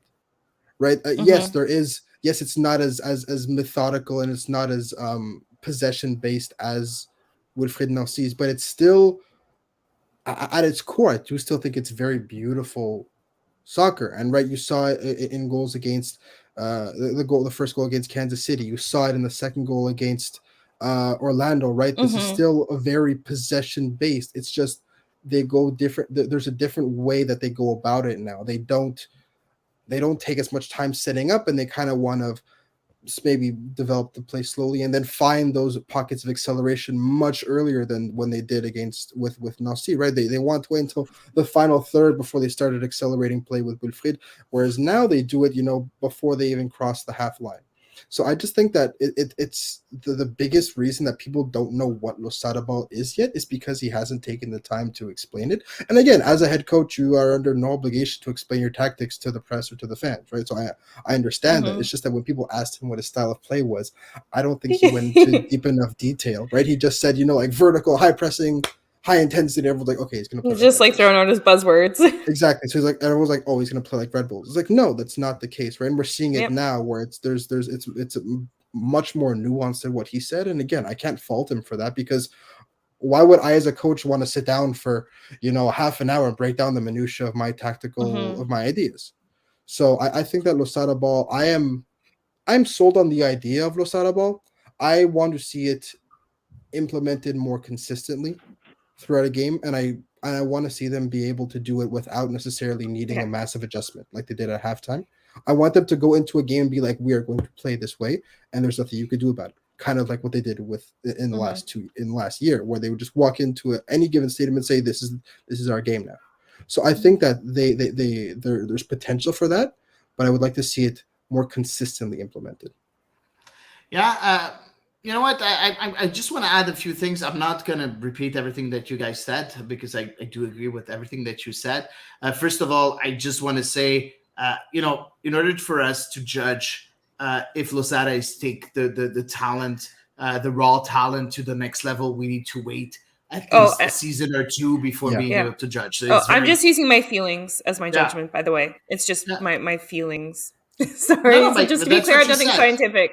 Yeah. No, but you said you need to wait, and that's exactly what I'm saying. But I just want to tell people to not hold their breath, because we're not going to be able to answer that question right now. We're just going to be able to wait, and we have to wait until next season to be able to answer that question. At the very least, because it's you don't have that impact player in our youth that's able to really wow us right from the get-go. So it's going to be a very it's going to be it's a process. It's a process. It's not a short-term answer. It's going to take a bit more than that. So that's the first part. The second part, am I sold onto Lozada's ball? I said that I wait Lozada's game. Sorry, I said that I'll wait for 10 games. I'm going to change a bit my answer. I'm going to wait for 13 games.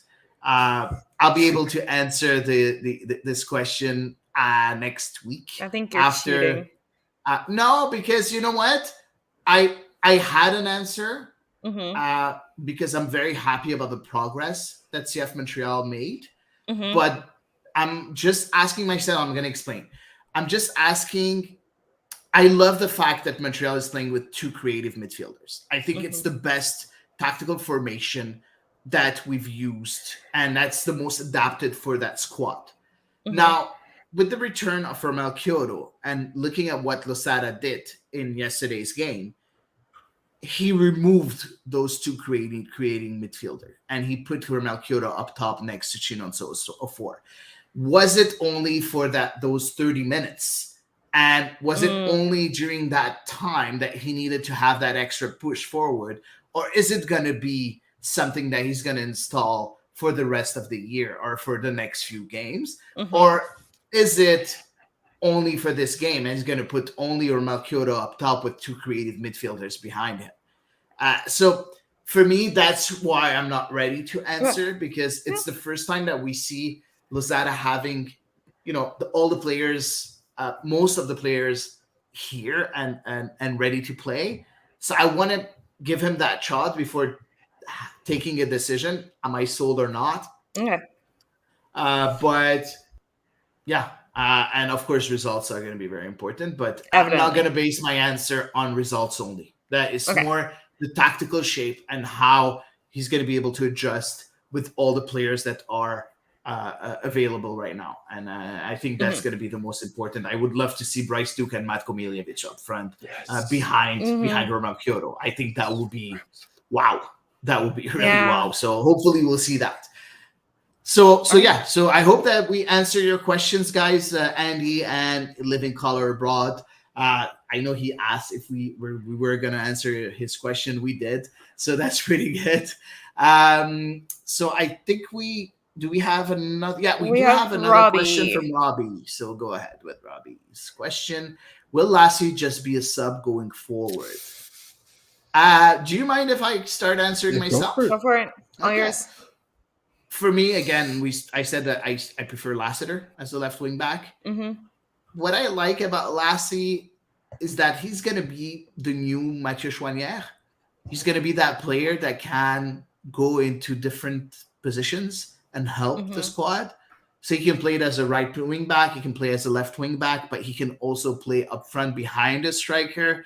That's pretty nice, to see if he can replace and add that pace up front, not as a striker, but as a creative midfielder behind a striker.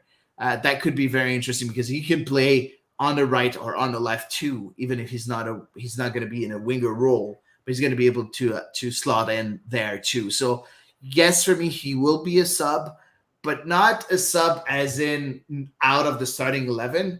He's just going to be that first player that can slot into that squad, into that starting 11 at different positions, exactly the way Mathieu Chouanière was last year. That's for me where I see Lassie Lappalainen. What do you think, guys? You've kind of sold me on that notion now. Oh, wow. Okay, that's a first. Wow, I'm happy. I'm proud. I should go to the casino tonight. What do you think, Elias? Yeah, I mean, you're right. He became a fan favorite because, he was doing so well at forward and those runs off ball were great. So I think that if he can maybe find some time as a forward, not when they're defending a lead, then yeah, I'd love to see him kind of used as a bit of a Swiss Army knife. Yeah, that would be really, really nice. Moving on into the squad. So we answered all the questions.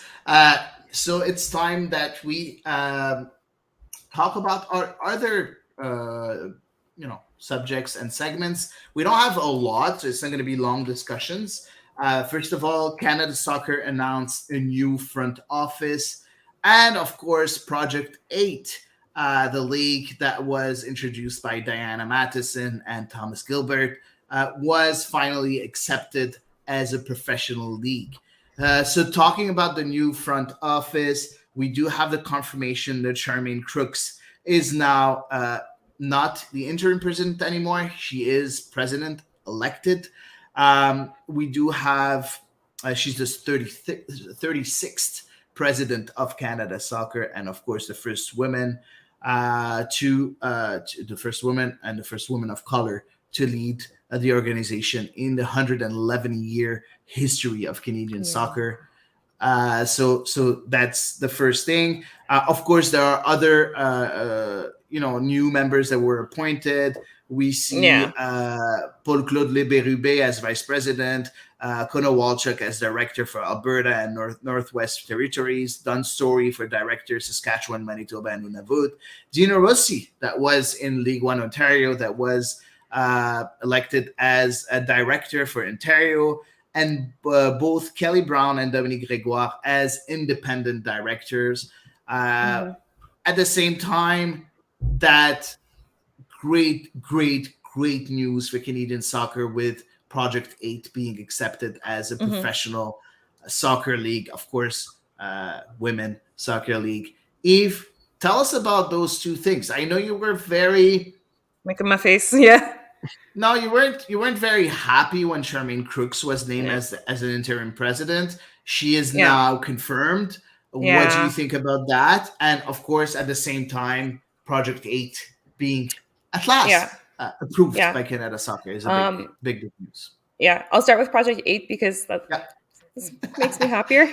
So really happy to see that Project 8 has kind of cleared that administrative hurdle, if you will, and it's obvious it's another great step on the journey to operating as a pro league as soon as 2025, which is really not that far out.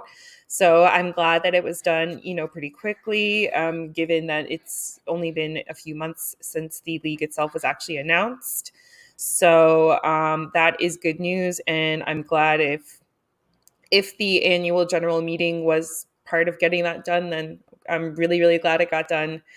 And I'm excited to find out which are going to be the next cities joining this league, and I am crossing my fingers for something east of Toronto. The very least, please. Yeah, yes. and they did announce, and that's my next subject on this exactly the same news. They did announce the teams or the provinces where it's gonna happen, where Project 8 is already installed. So you do have Vancouver, British Columbia. So again, with the Whitecaps, of course, having a team there. You have Calgary, Alberta with the Foothills, and you have Toronto, Ontario with AFC Toronto. So that's something else. We don't have yet the teams altogether and the name of the teams and everything, but no mention of Montreal, Quebec, or anything.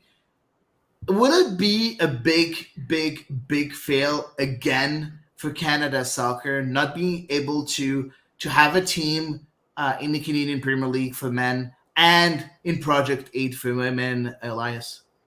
Yeah, I mean, the whole point is to grow the game, right? And that means that you need clubs not just in different hierarchies of the men's game, but you need it in the women's game as well. I was disappointed when the club said that there wasn't in their immediate plans. They said that a couple some time ago now, but again, it was like when Gabriel Gervais did his press I think it was conference during early the in the year. Sandro Grande. I think it was like a side story during the Sandro Grande press conference. Okay. And again, I hope that they're reconsidering that, and there's this an incredible opportunity to get it on the ground floor and really establish yourselves as one of the founding clubs, right? You have Vancouver that's doing it, you have Toronto that's doing it. Those are the two other soccer hubs of Canada. So it would be, and those are also coincidentally, two cities that are actually put their name in the hat for the World Cup.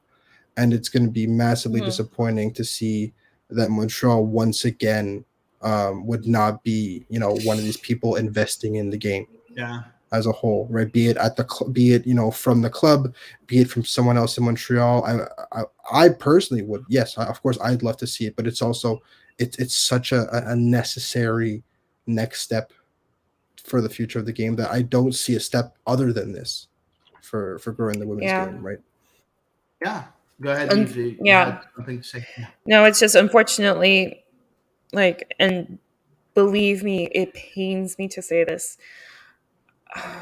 Unfortunately, if there's a lack of investment for a men's team, say in CPL or something to that effect, um, I struggle to imagine there being investors desiring to invest in a team in a brand new women's pro league. And believe me, it hurts me deeply to say that. Uh, it's tough because I know that CF Montreal doesn't want to give a team, right? They can't. They've been losing money a lot, right? So who's going to be that investor? As you said, there doesn't seem to be any investor willing to invest not only in women's Exactly. soccer but also in men's soccer, and that's troubling, as Elias said. But I think there are some baby steps, and I just want to mention the tweet of our good friend Amy Walsh yesterday. We all, and we're going to talk briefly about it a bit later. Fans celebrated Patrice Bernier last night, but the club also partnered with the Fondation Léo to recognize 4 incredible young women footballers Right. and award them $2,000 in bursaries. So you have Felicia Roy, Floriane Jourde, Erika Gariepi, and Janet Okeke. Remember these names, and I love that, and that's the reason why we have Amy Walsh within that organization in order to promote the women's game in Montreal, but also in Quebec, and she's been doing a lot lately. Attending conferences, giving a lot of things. You've seen her on a lot of podcasts. She came here a couple of times already. She's now on Foodie Prime, which is a very good podcast, by the way. So we need that. We need those flag bearers like Amy Walsh, but we need money, and someone has to come up with money. It's just not normal. Yeah. We're not a poor province. Like, you have a lot of very wealthy people here. So hoping this will happen in Quebec for men and women, starting with women, because we already have a professional team here in Quebec with CF Montreal. So we'll see. We'll see what's going to happen. Yeah. Moving on to the next subject, we do have Patrice Bernier that was on the Wall of Fame in Montreal. We did talk a lot about Patrice Bernier when he was inducted into the Canadian Hall of Fame. So I'm not going to ask the usual question, what is your favorite moment of Patrice Bernier's career? Because we already answered that. But how cute was yesterday? I'm sorry, I'm saying cute. It's just seeing Patrice Bernier with his family receiving that award. But first of all, we're not surprised. Patrice Bernier's name had to be there. Oh, so that's why as soon as he became eligible, I was like, let's go. Exactly. That's why there wasn't any goosebumps being, you know what, I'm so proud of him. Because, like, for us, he was already on that Wall of Fame. Well, I mean, people have been calling him Captain still. Exactly. Ever since he's retired. So, yeah.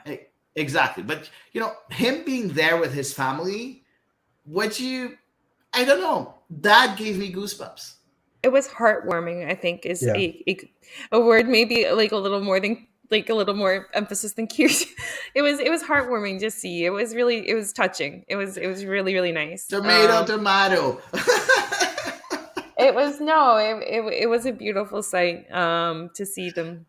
To see them all come out to celebrate him, and especially you can throw it back to his parents coming to his final match, and then it kind of feels almost like it's a little bit full circle. So no, it was a really sweet little ceremony. And that's the kind of guy he is, right? Very down to earth. He talks to you like, like he's not a big deal, and he is such a big deal, and it's so amazing. We've had him on the pod, of course. Elias, you weren't here when we had him on the pod. How much Patrice Bernier is? How can we quantify Patrice Bernier's impact on soccer in Quebec? You can't. He's been so entrenched with Quebec soccer for so long, even before he came back to Montreal. Just as a member of the national team, as one of the few members from Quebec that are part of the national team, he was back then when the men's team was struggling, but he was a fixture, right?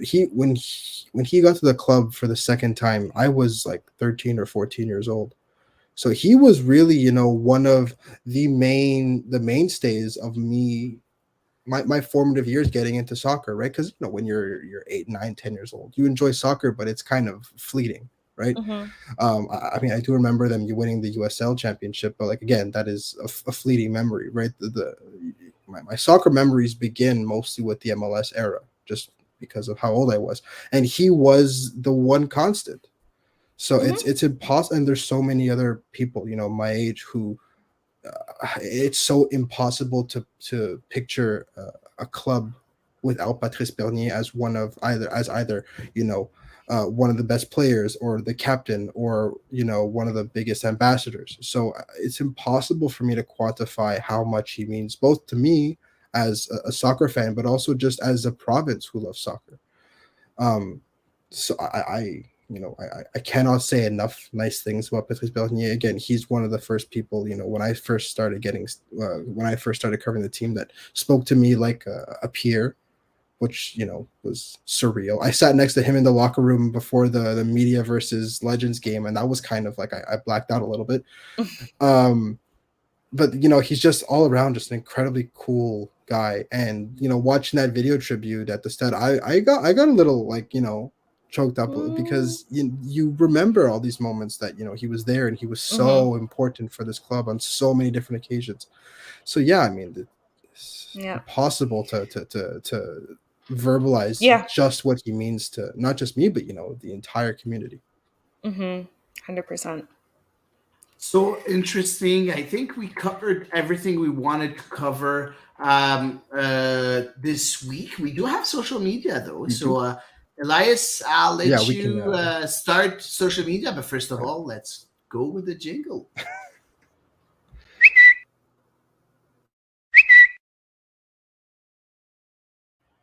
Yeah, so the Twitters was still relatively busy, even though Montreal's in good.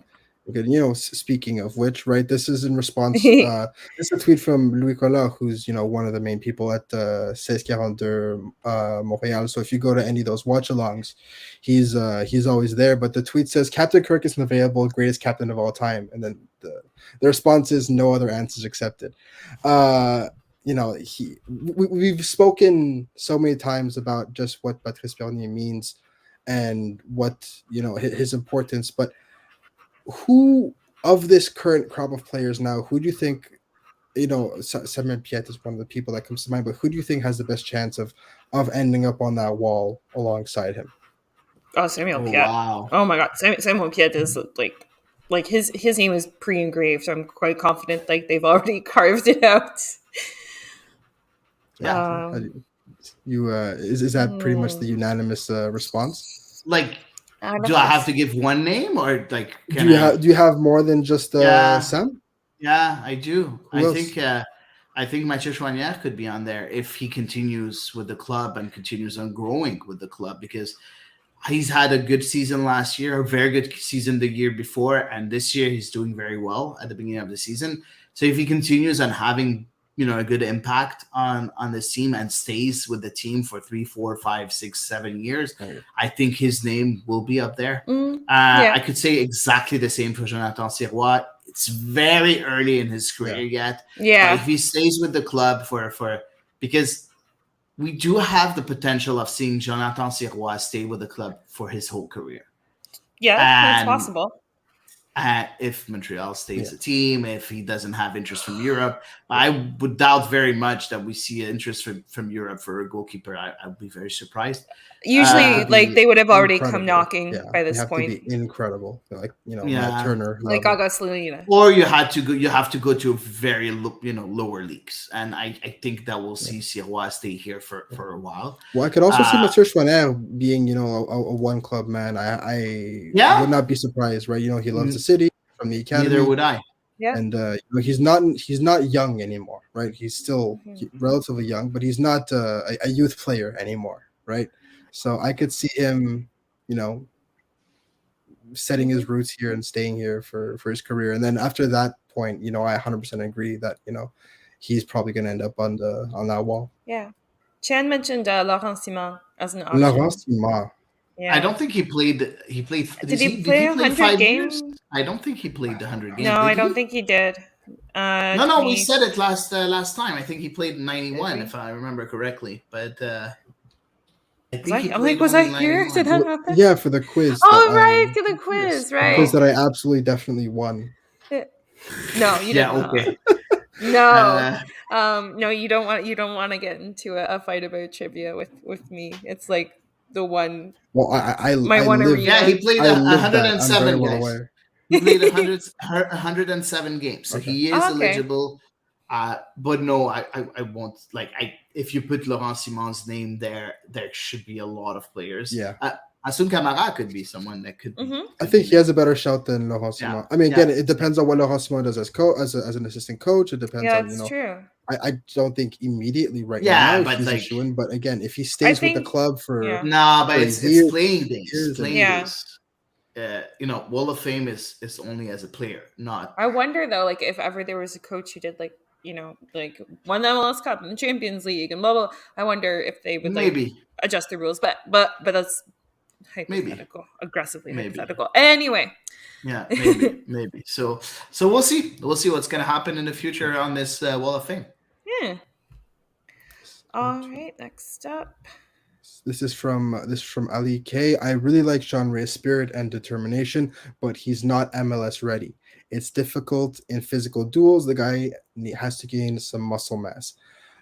Oh, but this is exactly like Mathieu Choinière when he started his career. This is very similar to what we were hearing about Mathieu Choinière. Yeah. What do you guys think about that? I mean, I do agree with the fact that he not cut out for the physical aspect of it, but technically, do you think he's at an MLS level? Do you think he's ready for that? Yes. He's getting there. Yeah. No, he is ready. Yeah. He's ready. No, he's contributed certainly already to some goals. So he's showing that the physical and MLS is such a physical league compared to pretty much every other league out there. So it is kind of an unfortunate detriment to his game because it does hold him back a little bit. And he didn't have the easiest game against Orlando either. He was brought off. He was taken off. He didn't have the best go of it. No, I think he's getting there, and I'm confident that he'll develop. Like I said, we had the same concerns with Mathieu Choinière when he first started, and now look at him. So yeah, I'm not worried. Honestly, I'm not. I think it'll all come with time.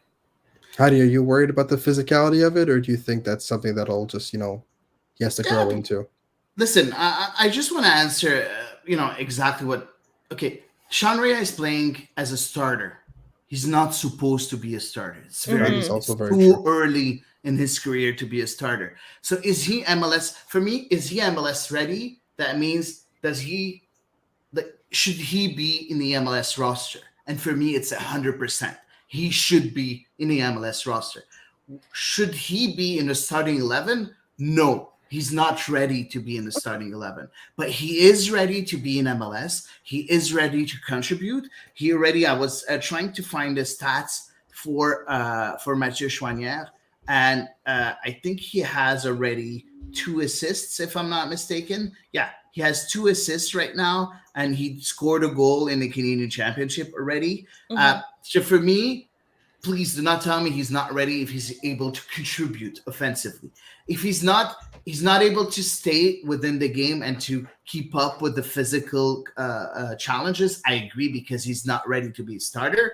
But I would love to have a Jean Ray on the bench to come in whenever we need some sort of spark to come in and do what he did yesterday. He had some very good crosses a few times. But of course, he cannot play as a starter. He's not ready yet to be a starter. So that's my my answer to that. Love Adi, but on this tweet, I don't fully agree. Fair enough. Fair enough. Yes. All right. This is from Helen Summers, and yes, finally some good news. Absolutely buzzing to see Jade Riviere coming on for United for her debut. Oh my gosh. Manchester United beat Tottenham 3-0, and Jade Riviere, at long last, got her first minutes with the club. Oh my God, her first pro minutes. a lot Oh, of Canadian soccer Twitter was excited, but what made me very happy was to see a lot of United fans were also equally excited. Right? oh, good. It's not just, Canadians be like, "Oh my Yeah. god, a Canadian player in WSL." No, it's, even United fans, which have again no vested interest besides her capacity as United player, were Mm-hmm. excited to see her on the field. No, that's So, awesome. just how important is it to first of all get minutes, but second of all have that much hype? And do you think Yes. that maybe it's a bit too much hype going into just coming back from injury, or do you think that she's gonna embrace it? I mean, we got to see her go for a run against France, and she Mhm. certainly, to me, like she looked like herself.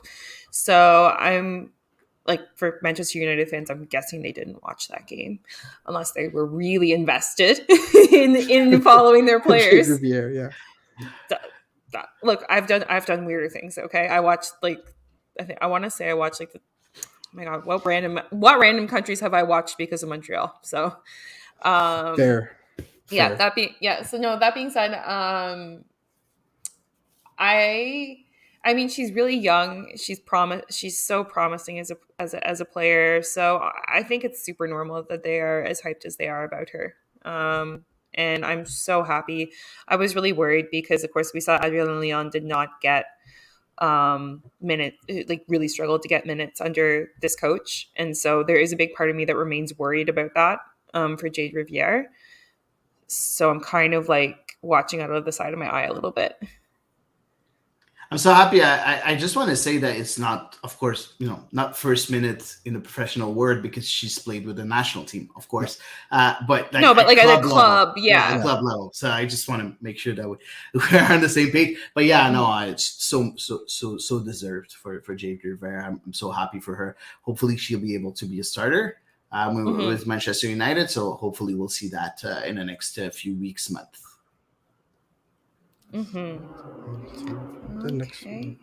Yes, this is from Whitmer Corona. Whiskey We answered Wilmer. that. We answered that already. Yeah. But Yes, with the so importance of we've Tuesday's already match, touched on that. We've all made our feelings on that very clear. And again, it will be very interesting to see but what looks let's how that read the goes. But tweet out Okay. yes, first. with the importance of Tuesday's match at Canadian Championships against TFC, do we put Ketterer or Siwa in the net? And again, we made our feelings on that very clear earlier in the pod. And Yeah. again, all we have to do now Well, one of is us is going to be right one of us is going because to be we didn't right, and one agree. of us is going to be insufferable about it when the other person is. Are you saying Eve is gonna be right? That's why. Well, I mean, I'm insufferable about Kyle Aaron, so even if I'm There right, you he'll be go. insufferable. True, true, true. There you go. Alrighty, last but not least. Yes, the final tweet, and this is from Tristan Tristan and Mo touching on the requirements for being selected to the club's Wall of Fame. Can I just say I really couldn't care less about selection criteria for a Wall of Fame. Has this person marked the club's history? Yes. Did their contribution deserve mention? Yes, that's good enough for me. What do you guys think about this? And I understand having some Mhm. requirements, but this does seem to be It feels a like a heck fair of a amount of list. require. Yeah, to a lot of boxes you have to tick off that kind of exclude maybe some more cult hero type club former players that are remembered very positively, but do not fill this criteria. What do you Well, guys think? I don't think there's enough space on the wall, so that's yeah. why You they could made still it be so No, I hard. selected. understand that there has to be criteria. I completely understand because, like you said, otherwise, let's face it, we're gonna have Yeah. Cameron Porter is gonna have his spot on a wall. But that was someone Otherwise, I was going to suggest, right? Like what Yeah, he did for the city and the mythos of that goal, the fact that they still post it to yeah. this day and we still talk about it to this day. Does he, does he deserve at least some kind of honorary mention, some kind of he did. He permanent he, he came place? and he had You ring the to ring the bell. bell. So he had his moments. Jesus Right. Christ. I mean that's a fair point, but should we have maybe some kind of commemoration, of lasting commemoration? Because again, every home game there's somebody ringing the bell, so it's not like there's no. Uh, permanent commemoration. Oh, I mean, someone there to ring the bell. They don't necessarily ring it. But there's someone there to ring. I think like if that goal had been like and Montreal had won a trophy with that goal, then let's talk about it. But at the end of the day, they unfortunately went home empty-handed. That's fair. Yeah. Yeah. No, so I they think had the Golden Globe for Evan Bush. Evan Bush, it's true. Okay. Cameron Porter contributed to Evan Bush's Golden Globe. Exactly. That's a weird way to get there, guys. But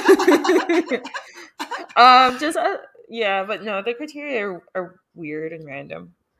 I'm just gonna leave it at that. Weird and random. I don't know. Nah, you know what? I agree with most of the criteria. It's just the 15 years. I think that's a bit too much. Yeah. I understand the 5 years until, like waiting until after they retire. Career. Yeah. I understand that, but 15 years, that's a lot.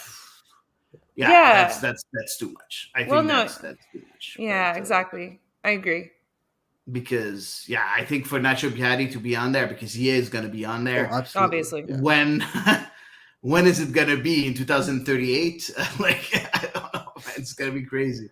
Maybe not 2038, but you understand. I'm just exaggerating. Yeah. And then Chan saying NDS have to be on the next on the wall. I mean, he would have a good shout. He's a very iconic player for this club. Possibly. Yeah. Also, Chen wanted to know if we had any Champions League predictions before we wrap up. I do. So that's exactly what I wanted to answer. Mm-hmm. Milan, Inter. For me, it's Inter. Rafael Leao just got injured, so for me, without Rafael Leao, it's gonna be pretty tough. And of course, Milan is not doing very well in the last couple of weeks. So and Inter is really doing very, very well. They are. So for me, it's going to be Inter and City, Real Madrid. I think two clubs that I don't really like, but I think experience in Champions League is very, very important. So I would go with Real Madrid, but I wouldn't put money on that because both teams can go through. And for me, this is the real final because the winner of that game will win the Champions League. Yeah, I agree with you. I think Manchester City just have such a reputation for bottling it that I've got to give it to Real Madrid. I have to go the other way. And again, this is probably biased. Soccer. Are you biased? The Barcelona fan thinks Pep is going to beat Real Madrid, but I predict a insanely high-scoring two legs just because both teams. I mean, again, Real Madrid, Benzema and Vinicius are finally getting into form and they're finally clicking. Defensively, Real Madrid have been abhorrent, and there's nobody there to stop Erling Haaland, because even when Erling Haaland doesn't do anything, he takes up so much space that everybody else shines. And I don't think that Real Madrid have any kind of setup to stop that. I think they're very under-equipped in the midfield, especially if they play Camavinga out wide at fullback again. And Modric being injured too. Exactly. So again, Toni Kroos has all that again. But again, at the same time, you cannot replace championship DNA. And this team, for God knows how many times that they've won legs that they had no business winning. The entire Champions League campaign last year, they had no business beating the temes they beat, but they beat them all the same. They did, and they do have a coach that has won it already a million times. Arguably the most underrated manager in history, because is he underrated? For me, he's one of the best of all time. I know, but he's never mentioned in the same breath as Mourinho or Ferguson or Pep. And I believe that he's absolutely he's the winningest coach in history. He's won the Champions League more times than anybody. So I think that you cannot replace championship DNA. So it really is a mythos versus quality for me right now. And I do think quality will win, but I think Pep has finally figured it out. But again, you cannot replace whatever kind of mojo Real Madrid have. As I hate to admit it, but they've got the mojo. Yeah.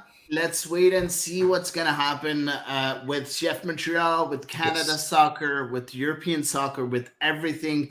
But most importantly, with whatever's going on in the Canadian Championship. I think that's the next target. That's what we're waiting for on Tuesday. Until then, guys, thanks a lot for being here, Eve and Elias. It was a very, very interesting pod. We had a lot to talk about, so sorry for being a bit longer than usual. But hopefully we'll have a very joyous and interesting pod Absolutely. next week. And for everybody that listened and was here listening to us, thanks a lot for being here, for asking your questions, for interacting with us. We love that. Don't forget, our content is always going to be free, but we do have a Patreon page, so feel free, please, to go and contribute. It would be nice for us to grow our content. That's it. Thanks a lot, and see you next week for another episode of The Ball is Round.